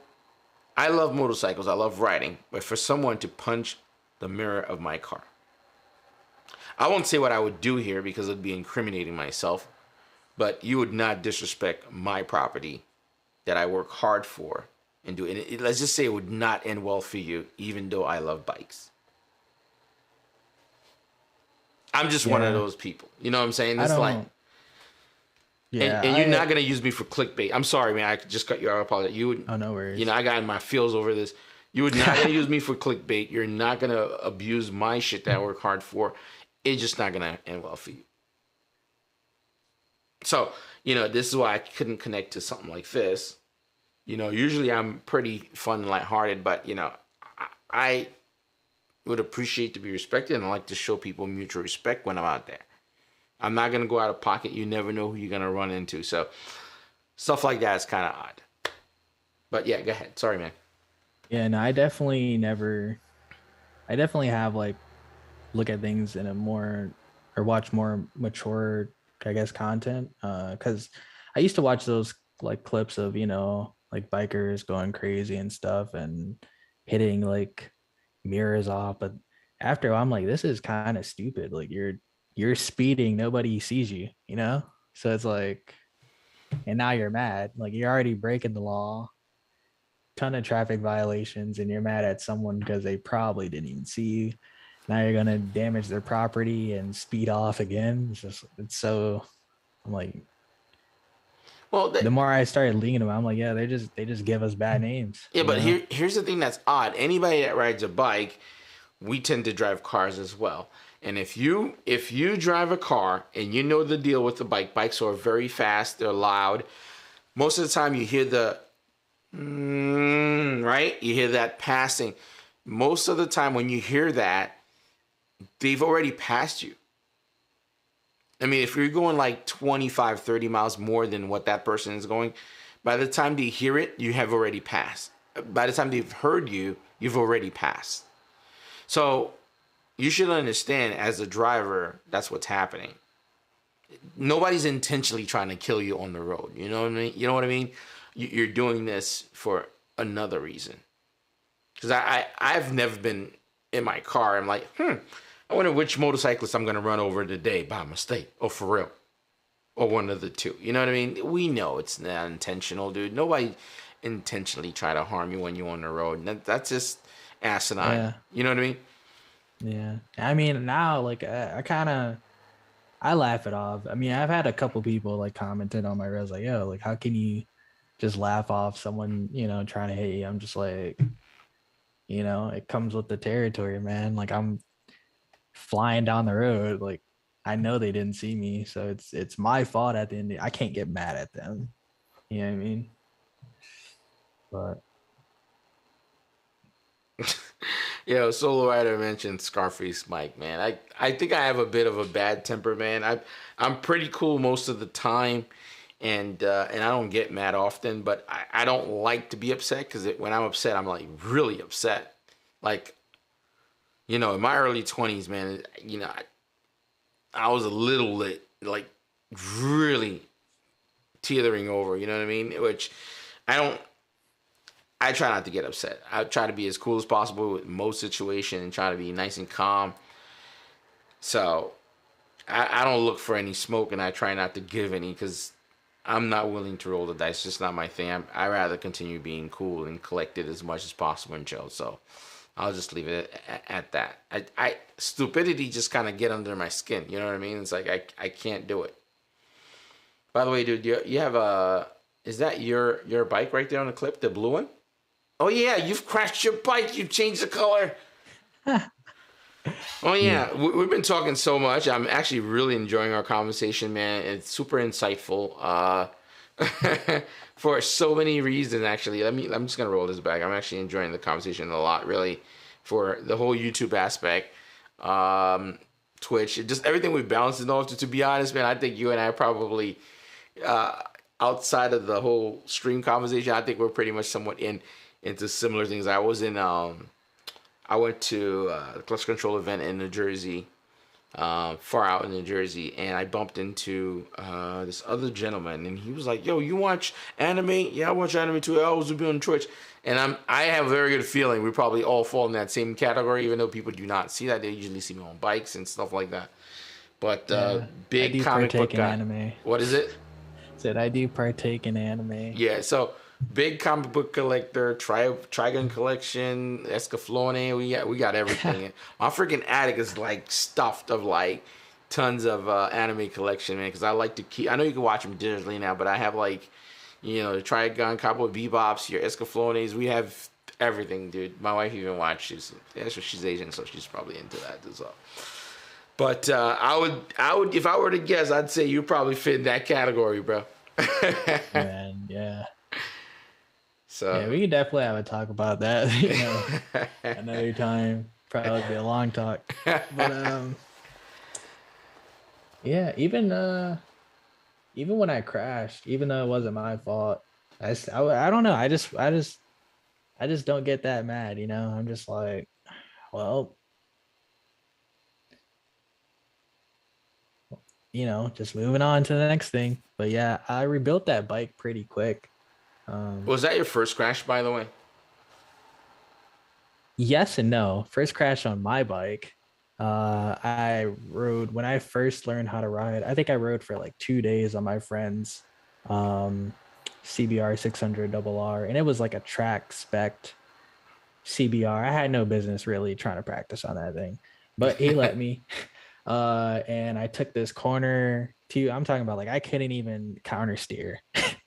And it was like I hit the point to where like if you turn the handlebars, you're going the opposite way. So I was just like, oh, what's going on? And then I basically dumped the bike. But it wasn't bad, just the radiator hose ripped. And that was kind of it with that. But that was like my first, I guess, crash or, you know, sort of thing. But yeah, definitely on my bike was like my first real crash. And it wasn't even bad. Like it was slow speed, like very slow. maybe 20 miles, probably under that as well, because I was already braking as well. So I don't even think it was that. Sound like my wheelie crash.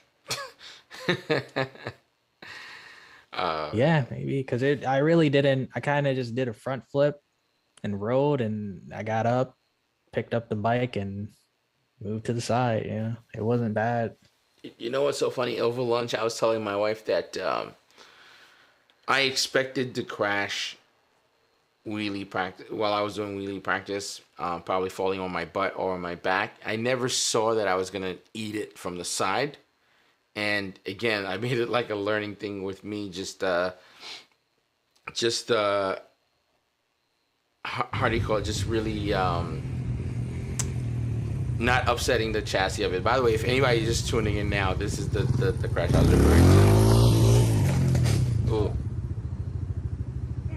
My best part about it is hearing me going, oh, and then you hear again, oh. So I must have hit. You can hear it. Where's the second "oh" coming from? What the fuck? That's so weird. I don't remember that. I cannot remember that. But in one good note, here's some good wheels, somewhat decent baby wheelies that I did then. That was good. So don't walk away with just me eating shit like, oh. Oh man. Your wheelies are pretty high when you're starting off. Like I can't clutch up my bike, but I can power wheelie. Listen, I can tell you the best thing, getting that clutch up right feels really good, and it feels like you're doing it right. I think whenever I power wheelie, even this bike, and I power wheelie my Monster all the time, and I stopped because I'm like, sooner or later, I'm going to eat shit, and I'm going to regret it because I didn't learn it properly. And also, I did a few things that upset my chassis. There's a corner getting to my house. I would, late night when I'm coming, there's usually, the road's pretty much empty. I would like lean all the way down to the corner, just really Rossi it up, and then burst out the corner with like a chase wheelie. And I used to do that all the time. And I started catching myself. I was like, you need to stop. And exactly what you saw, that crash, that's what would have happened eventually with my Monster if I didn't stop doing it. And I'm seeing the reason, and I watched an older clip of me wheeling the Monster. That bike's more stable because it's heavier. Learning to do it with the KLX is so much lighter. Any little twitch that you do will veer the bike left and right. So really having great body position goes a long way, and not upsetting the chassis. So I'm assuming the reason why I didn't eat shit on the Monster because of the weight at some point.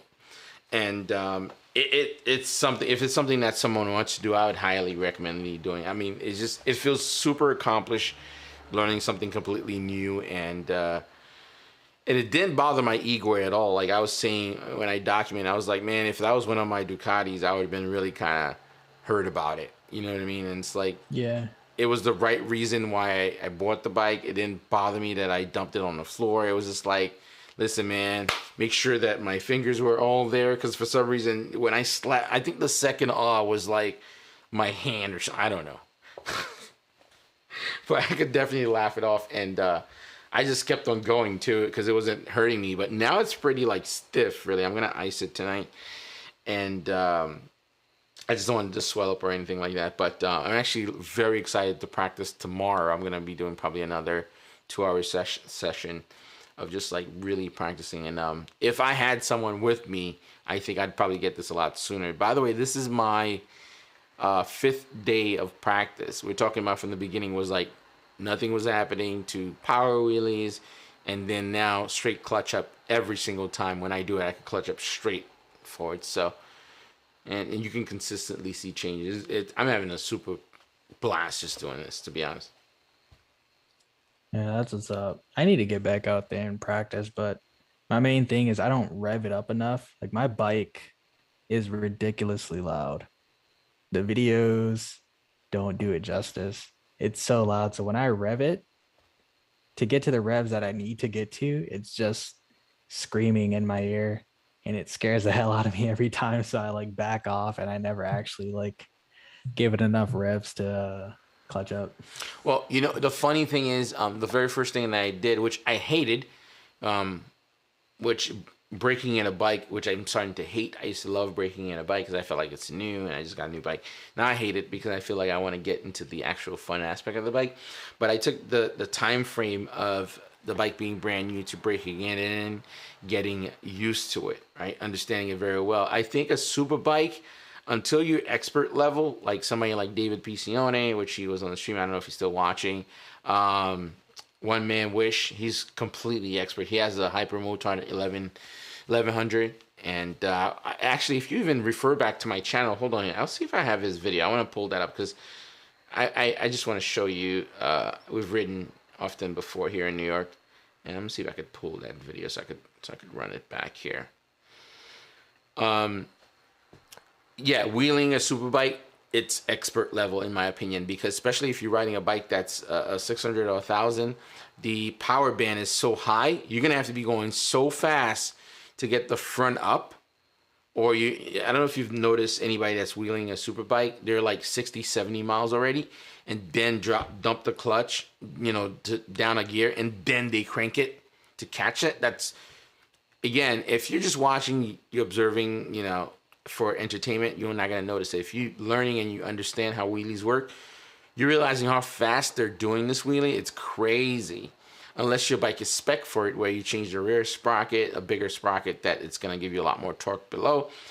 But a bike that's smaller, that has less power, taking it slow, because I think the RPM is like 600, 400 to like 800, I think, on a dirt bike, which you don't see, you just hear.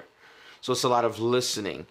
You know, you hit the power band a lot faster. Something like the Hyper would be perfect because that bike has torque from like 3,000 all the way up to 7,500. So you could wheelie the Hyper first, second, third gear easy because it's pretty much designed for it.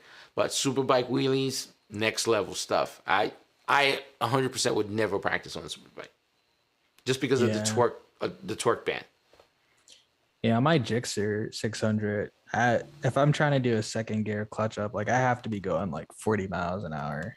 I'm just like, I'm going way too fast to even want to practice this, you know? So when I watch videos like Killer Cam, like, geez, dude, you're already going like 80 miles an hour and you're just bringing it up and then going even faster and shifting. I'm like, man, that's just amazing. Well, you know, how do you call it? Shout out to my wife, by the way. I was searching for the video. I was trying to do it nice and smooth, and I couldn't find the One Man Wish video, but she already found it and texted me. Damn, so I'm telling you, get you that co-pilot that's your own, man, because she's nice with it, man. She already got the video for me and prompted up, man. Shout out to wifey, man. Oh, man. It's good to have somebody good on your side, people. So I'm just going to roll that up real quick just so you can see it. I mean, he's done some wild wheelies with this bike, and I haven't ridden with him for a little bit, but something definitely going to do. But, yeah, like as you were saying, the Killer Cam, he is nice with it, man. And I've watched his videos when he was starting out and learning and practicing. He was going slow. It was on a MT-09. It was, if you watch him, it's nice and slow, very pace. Well paced when he's actually riding, so it's super interesting. So I'm just gonna roll this clip of me riding with One Man Wish here. So I used to do this thing where I let people do intros of my videos before starting, which was kind of cool. That was a couple of years ago. But that's my boy One Man Wish. It's not gonna play the audio only because it's not plugged. Yo, I used to spend so much time on my videos just like really setting it up, like titles and thumbnails, and really developing a story. And it's like, I don't do that anymore. I miss that a lot. And I would color grade. It definitely burns you out though. Huh? It definitely burns you out though. Oh yeah, I would like color grade it at a tone where it's like a full. It was just a lot of good times, man. And that's what I really loved about YouTube in the jump. By the way, he's one of the only people I know that can flat foot a Hyper easily. I still don't I can't flat foot my Hyper. So, but I'm comfortable with the bike, so I'm all right with it. But yeah, I used to love riding through the city and then show stuff like this and just really. And I was doing multiple views, like rear view, side views, and you could. That was before like 360 cams. I was just really documenting everything. My entire motorcycle was rigged with cameras, and which created a other thing where I had to like have a very powerful computer because I was rendering like four different angles, 4 or 5 different angles per video each time. It was just, it's wild. But watching this stuff, and it was very nostalgic. I had amazing time, man. None of the stuff I regret. I had really good fun all around, man. Never took it for granted. I mean, my channel didn't blow up when I was doing these things, but it didn't matter. I was just having a really amazing time and just riding with people that I enjoy just chilling with. So I'm just seeing. I think that he does a wheelie at some point, but yeah, if you guys want to check out some of my old stuff, you definitely can. Probably some of the stuff that I'm more proud of in comparison to what I'm doing today. I think my channel's more, I'd say, more driven by purpose. Like I would, like you mentioned a little bit earlier, my videos is for a specific reason, like what's trending, what's what's hot at the moment. I'm kind of pushing stuff out like that, which is the most ideal way to work if you want to take off on YouTube. So, but yeah, damn, I go on like long rants when I talk, man. This is crazy. Hence why I do the stream, man. I definitely like talking, especially if it's something that I'm passionate about. I can get on and just talk forever. So, man. But dude, I really appreciate you coming through, man, and hanging out with me. I couldn't ask for a better person to chat with today because you know what, you shared a lot of insightful information with me and really gave me a fresh perspective on just YouTube. And I think with me doing it for so long, sometimes it could put you in a space where you're in your own tunnel and you're digging your own hole, and then somebody else comes along with like fresh ideas or different approach, and that's really cool. So I'm super grateful for you sitting down talking with me tonight. Yeah, man, I'm glad to be on here. Honestly, was like, the more I started Wilder, when I found, I was like, I wonder, when I'll end up on here.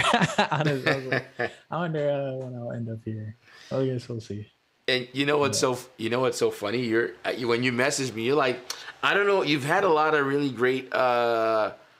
I don't know how great it's gonna be. And I'm like, listen, man, everyone's story is interesting. You just don't know yet because it's your story. You think it's probably just whatever. And everyone's story is always very interesting, very unique, and that's what makes them special. Really, it's unique to someone else's perspective. And I definitely value hearing other people's perspectives. So I think that's why I'm like more like excited just to kind of hear your take, outside of me just rambling a lot. Because I'm like, I really just started, like, in terms of everybody else riding, I really just started riding. Last October is when I started. So I'm not even at a year yet. And as far as like with the channel and stuff, like I haven't even started doing what I really want to do yet. I definitely want to just hit the track a lot and do a lot of mountain runs and stuff like that. Yeah, but that's what's interesting about that to me. It's cool to bring somebody when they're at their peak and they're winning and they're really high up there. It is definitely cool to have that, and I think that's very inspiring to us that wants to have a bigger following or something with more success. But I also find it extremely intriguing to talk with someone that's just starting out, because here's the thing. Again, somebody like myself could get jaded because I'm doing it for a long time. Somebody with fresh perspective and just like really a fresh take. You haven't been burned out. That stuff is really, really crucial, man. I think it's cool to see, and I think it's underrated because most of us are very accustomed to seeing people that's doing very well, expensive bikes, blah, blah, blah, and experiencing someone's first time, on the bike or first crash or, producing subpar content. All that stuff could be very intriguing. And I think my audience would agree.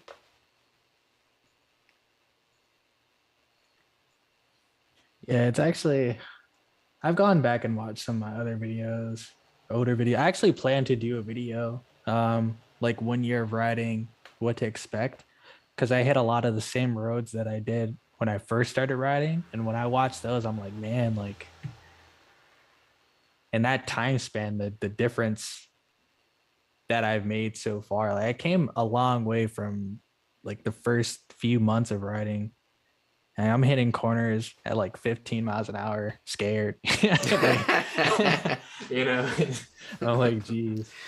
Oh man, but we've all been there, man. We've all been there, and you know what's so funny with me sitting down on the dirt bike, the KLX, man. It's actually even making me even more comfortable. I mean, these are all little things that I'm documenting and then talking about. With every session, I do like a talk session and kind of explain. I'm finding myself just like riding slower way better and just doing corners slowly way better. It's just because the bike has so little to offer that you need to be really good to maximize what you're doing. And what's weird also, I know a lot of people say, oh, it's a small bike. I would go in my cul-de-sac and go down, like a mile, dude. Fifth gear into this thing, I think you're pushing an easy 70 mile an hour. That's not slow for a small bike like this. Like, I bump through the gears and just like crank it all the way open. This thing's like 70 miles an hour. I'm like, wow. Could you imagine like a little kid? If I was like a little kid and my dad got me something like this, I'd think I'm like Superman or something like that. So I'm having a lot of fun with it, man. Just really enjoying it for what it is. I'm super excited to really, because I didn't picture myself, going anywhere with the whole wheelie thing. And again, I'm not practicing wheelies really for YouTube or anything like that. It's something that I've always wanted. I always thought it was cool to do. And all the bikes that I had, I never thought it was ideal for me to go and practice on that. I think it would be an ego bruise on all levels. One, you dump your nice bike. Two, while you're practicing on a nice bike. This is not to say KLX are not nice. That's not what I'm saying here at all. I know some people are going to take it that way. It's actually a fun bike. It's just cheaper to roll the dice on something that's a little bit more cost effective. This is what I'm trying to say here. Yeah, once you get the wheelies packed down, man, definitely make reels of it on Instagram. Those do really well. Yeah, Sasong mentioned here I should do a short. It says that you should do a video short entitled "Beginner Rider Goes Down." You get tons of views. Yeah, I mean, definitely. You know the things, just those things really feel very tasteless to me, man. It's just, yes, I understand. Again, I know it's ideal. It would work really well. It's gonna do well. I just feel like these things are so tasteless sometimes, and it's like, again, I find that I'm fighting myself all the time when it comes to creating content, or at least getting to the popular aspect. Like, that's a brilliant idea you just shared. Should I put it up? Now I'm gonna have to put it up. Now you said it, but it's just those things always make me feel dirty. Yeah. You know what I mean? It's like, so that's what it is. So yeah, I get it. I've been in that boat. I've been in that boat where it's like, well, like, but you're on the platform. You might as well just play the game. You might as well just win at it. I guess. So, I think if you're gonna be on there anyway, you might as well win. I think my dignity get the best of me sometimes. Like, I feel like, do I put my dignity aside, or do I keep my dignity? And it's tough because when you're in the space, I personally feel like I'm doing decent.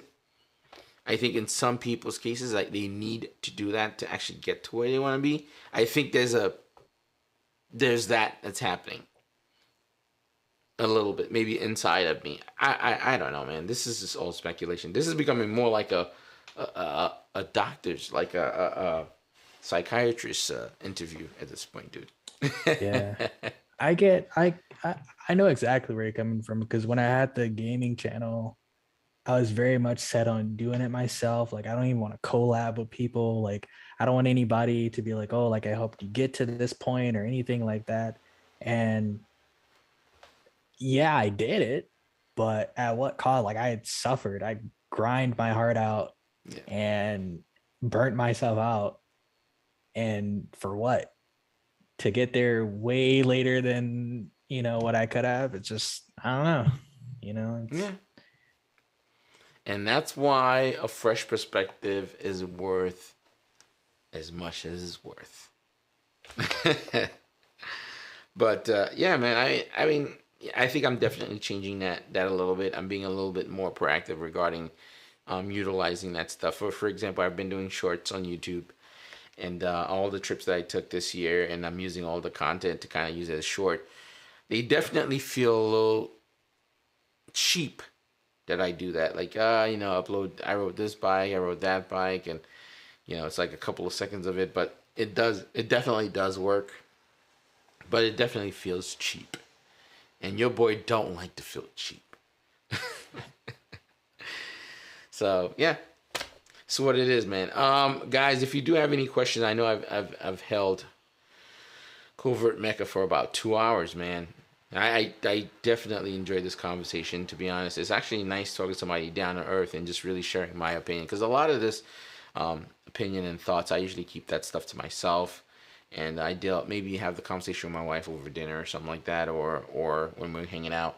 So it was kind of nice really getting a fresh perspective, talking to someone else and sharing just some of this. At least you guys got to experience a little bit of personal stuff about me. Oh, by the way, I want to roll this clip already. I want to play this clip of Covert Mecca's page, Instagram. Sorry, not Instagram. YouTube. If you guys can, man, I've mentioned this before. I'd really appreciate if you guys drop him a sub, because you know what, man, cool dude. I can't complain. Let's take a look at this clip. Can I get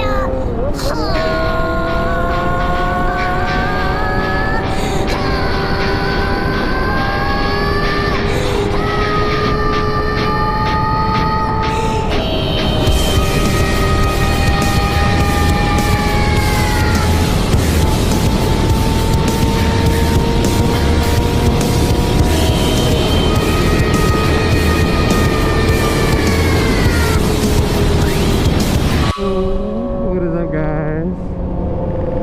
I'm gonna be hitting some twisties today, maybe. Gonna be fun. That on top of like trying to break in these gauntlet gloves that I won. Not sure how good these are. I'm assuming they're not like the best, you know what I mean? But they're mine, so.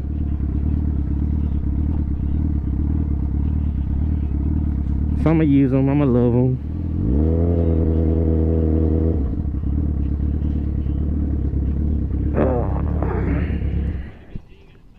But like taking these things on and off all the time, like that's becoming a pain. But I really want to hit the track. That's like my next goal is like just to be like and become a track guy. That really like. And I made a decent amount of. That helps with retention a lot. Yeah, one more time. Sorry, I just. Like how I did that intro for that video, those really help as far as like some viewer retention or like kind of getting people into it. I don't do it every video, but I try to at least something that's kind of crazy, you know. But yeah, I mean it's a similar concept here, guys. I just wanted to roll some of his content so you guys can definitely check him out. So you're definitely gonna want to go to his page and show some love and support. I think his channel is gonna be dope once it gets to its stride. And one of the best thing is I think you have a very good understanding of YouTube, which I'm sorry to say I didn't when I started, really. So even from the point you were just making about the beginning clip of this video, I do the very same exact. So this is my this is one of my latest video. Actually, you can see it here. I'm just gonna quickly roll this video because I wanna. You could see it's similar pacing to the intro of your video, except my intro is a little bit shorter. Here, take a quick look. I'm just gonna cut this here. Oh, I muted the sound, but you can see here. This is the Street Fighter V4. Oh shit, he's got carbon wheels on there.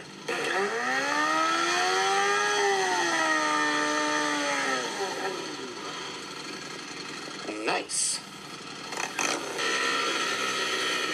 Oh man, this Street Fighter is sweet, man. I mean, I don't know if it's a huge deal for me with the dry clutch per se, but you can kind of see the similar to the excitement level of your video. It's like a precursor to what you're about to experience and stuff like that. So if you guys walk away from anything of the stream, you have a very good idea of how to kind of build a hook before actually dumping the video, right? Would you say? Yeah, yeah. It's actually an old, like, that's old YouTube technique, you know? Like, it's been doing it for, and it just works. It's timeless. Falou asked, how did I come up with the name? Well, I like, I guess, cyborgs, or, you know, I'm into tech wear, which is kind of like a more abstract style of like fashion. And so I have this cool helmet thing, so I was like, oh, I kind of look like a cyborg, so I went with Mecha because I watch like Gundam and stuff like that. I knew you were gonna. Yo, that's so funny that I'm like watch him say Gundam. And then I was like, well, like I'm not super out there, so I'm like kind of covert, but then the C just looked weird, you know, so I gave it a K, and I was like, well, I'll just go with that, covert Mecha, and that was that. There you go. And honestly, I had the name before I even did like motovlogging, because I was just doing like kind of fashion pictures. I think I do have I think I have a couple pictures of the mask on my Instagram, but it's basically like a cyborg looking mask almost, and I would wear that with like different tech wear outfits and stuff like that. Oh, here's another really good thing. That's another gem, guys. Since we're talking about name and handles here, another really amazing tip for YouTube is picking the correct name. I mean, my name I chose because I thought it was cool. If I were to redo it completely all over again, I would do my name completely different. You can actually pick a name that's almost a buzzword. That's going to drive tons of traffic to you also. For Falou, I think it works perfectly fine because he's a supermodel. Eventually, that's going to catch on people that's going to know who he is. And that, if they look that name on YouTube, that's going to bring up his channel. But in some cases, who has...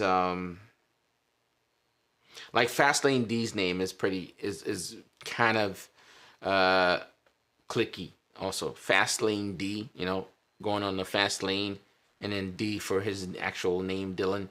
So that one's a combination. Some people have better handles that are actually keywords, which helps drive a ton of traffic, just the name alone. So if you're making a new channel and you're watching this and then you're looking for a quick way, a key player would be picking a buzzword bite that has a lot of clicks, a lot of retention, a lot of search, a name. Again, if you do like a triple storm of all of those things, that's probably going to boost your channel straight up through. I mean, I've learned this as I went on, but if I knew what I knew then to now, I'd probably be making the decisions a little bit like that.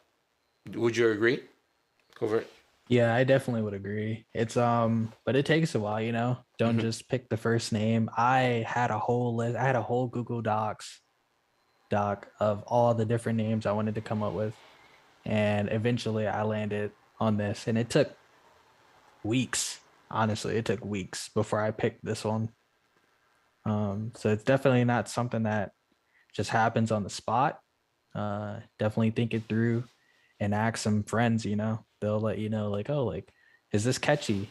Or, you know, if you tell it to them one time, or tell someone the name like one time, and if they can't even remember it later on, like, it's not the name you want to use. Yes. Agreed. Again, it's just the whole YouTube thing is just like, it's a formula, man. I mean, it's one of those things, if you know, you know. It's like, I think, for example, if I were to partner with somebody and help make a channel now, I wholeheartedly believe I could make it a successful channel within the first 3 months with what I know now.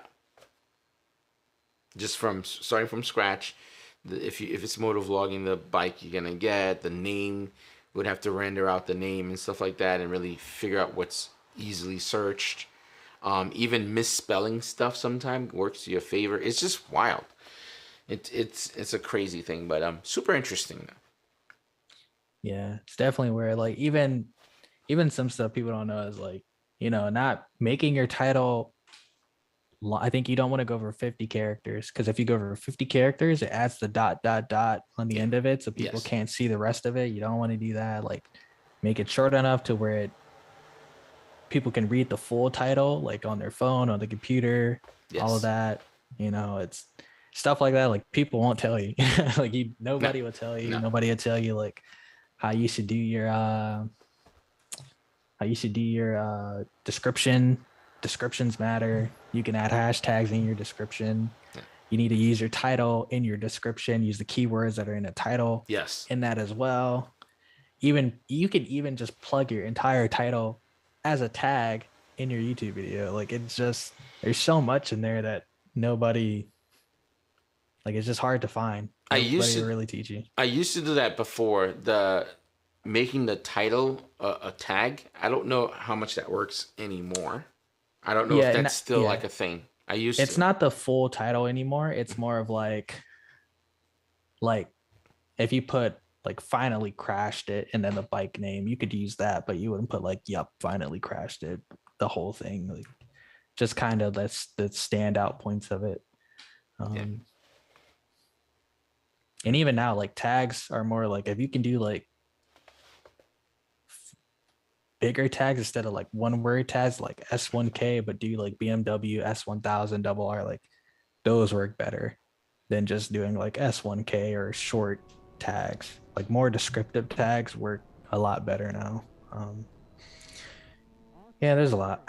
YouTube is a monster. And what's tough about it, man, like I said, you could get it for the next 6 months and then it changes. So it's tough. And here's another thing that I think we didn't touch up on. It's the same way those tags could be completely helpful to your channel, it can also get it demonetized or get it flagged. Because if for example, I think I did like, one title was like breaking 100 miles an hour or something like that. Automatically, that was like demonetized or something weird like that. So going too hard, at least for niche content like motorcycles, like crashing or, going wild crazy on my bike, that's going to get it demonetized pretty quick. YouTube is like harsh with that, at least right now. So in the same space, it's probably going to get seen, but you're not going to get paid for it. So there's that too. Yeah, I haven't run into that mainly because like I don't think I'm eligible to monetize yet, but I don't know if I actually will monetize in YouTube. I did make like a little Patreon. I think I'll just run with that because I found that people will most definitely click off your video if it has an ad. There's a lot of people who do not like watching ads. Even the ones that you can like skip and then get to the video, like they'll just close out of your video. Oh, wow. So sometimes having ads hurts like your retention as well. And I know I do it sometimes, like, oh, it's an ad. Like, unless I know them, I don't feel like watching the ad. Like, it's just the video's not, I'm not too invested in it to watch the ad and watch the video. It's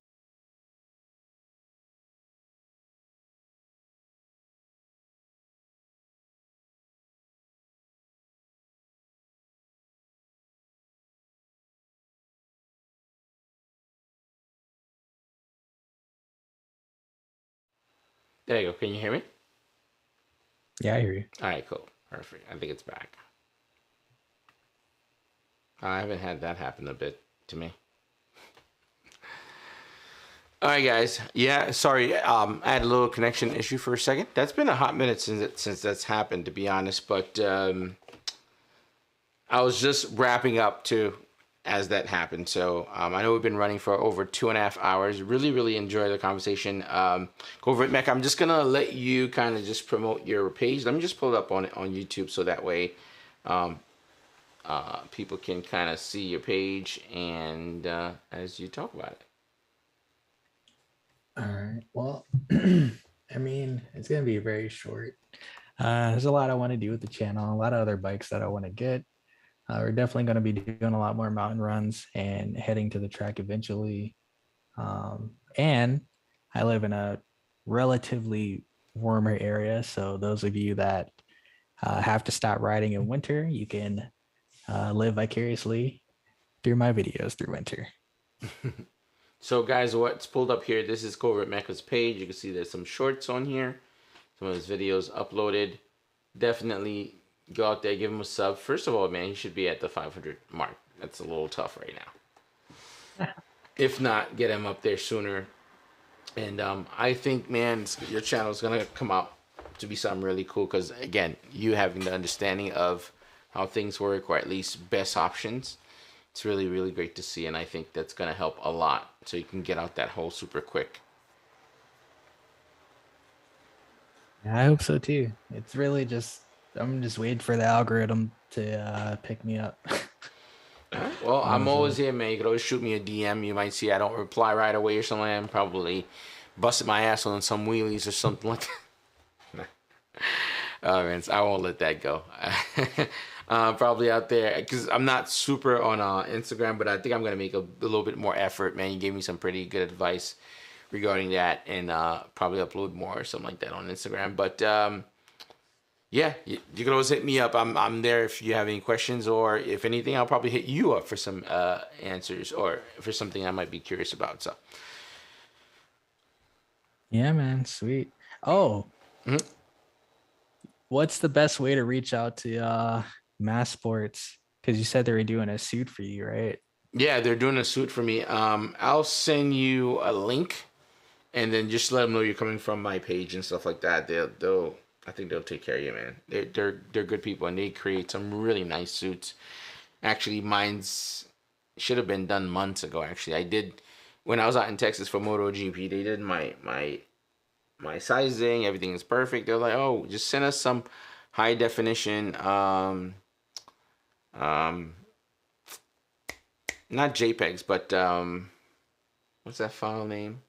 Well, basically, no, not a PNG, like a vector image of my logo and my branding, and it's like, yeah, we'll get everything done. And I've just been sitting on. It's been months. I don't even know if they even remember anymore at this point, but I'm sure they do. Every now and then I shoot the team an email like, hey guys, I'll send you the stuff, and I just haven't gotten it. Actually, I probably should be wearing that when I practice doing wheelies, though. I just don't want to be. Yeah. But hopefully now it's coming. We're pretty much out of summer, so I have time. Most likely I'll spend time to either do a design. They actually. Oh, I'm actually glad you mentioned this. Hold on one second. I gotta pull this up.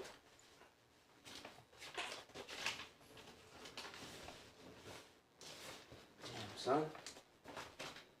Yo.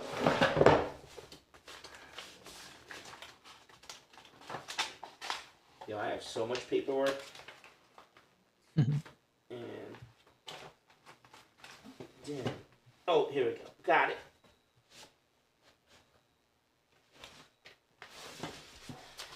There we go, boys. Whew.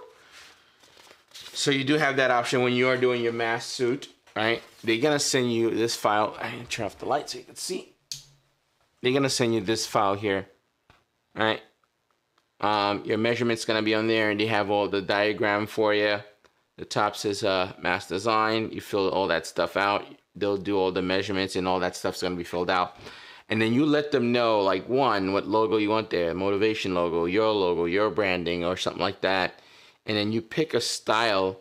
They do a render for you, and then they do a couple of renders. You kind of pick and choose what works best for you. Really, really dope. Really, I'm actually, damn, man, I kind of start to feel shitty, like, when I have an opportunity like this, that I'm super privileged that I didn't get it done already. That's kind of stupid.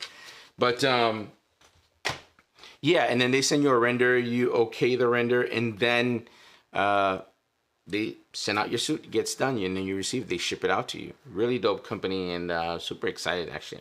I just got to do it. I think every time I do a stream, if I don't go, hey, I received my suit, you guys should be like, what's good with your suit, man? You should handle that. Just I'm straight slacking when it comes to that.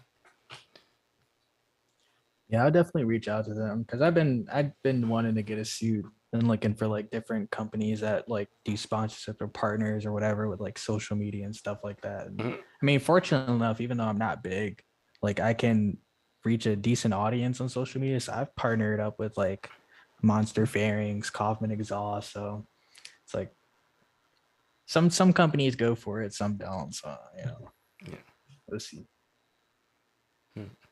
Well, anyway, guys, just wanted to again say a big thank you to Covert Mega for coming through. Really enjoyed the conversation, man. If you guys can, please go to his channel, give him a sub, and if you're watching this later, give him a sub also. And if you're watching the stream and you want us to continue, I would always appreciate if you had a thumbs up. That's always a good look for me. Drop a comment if you want us to reply back later. And hopefully I didn't offend anyone on this one because I kind of went a little personal in terms of my opinion on stuff. Usually I keep that to myself, but all good though. Nothing here is meant to offend anyone or to kind of knock anybody's hustle and anything like that. Just the session where we share our thoughts and opinion or whatever. And in the end, we all love motorcycles and enjoy doing them. And as always, man, really appreciate everyone taking their time to sit with us on a Sunday night and hear us talk shit about bikes, man. Really cool. So thank you for tuning in. Again, Covert Mecca, thank you for coming on and chatting up with us, man. Hopefully next time we get you on because the door is open once you've been here, that you've done your face reveal already, and then you can kind of be sitting there. Yeah, I plan to do it soon. It's just like I've been waiting to like step into a different avenue of riding first. Yeah, Yeah. listen, man, all good. Don't worry about it, man. I still had a great conversation. I think it was really dope. So thank you again for your time. And hopefully, man, we can actually help move your channel to a better space. And if you need anything from me, man, the door's always open, man. I'm pretty chill. I might take a little bit to reply, probably because I'm in between a bunch of other stuff, but hit me up. Don't hesitate. Guys, thank you all for tuning in. Totally appreciate everybody watching. As always, I'm very excited to see you guys next Sunday. So please come through. Anybody that drops super chat, always appreciate that as well. Have a good night. Peace.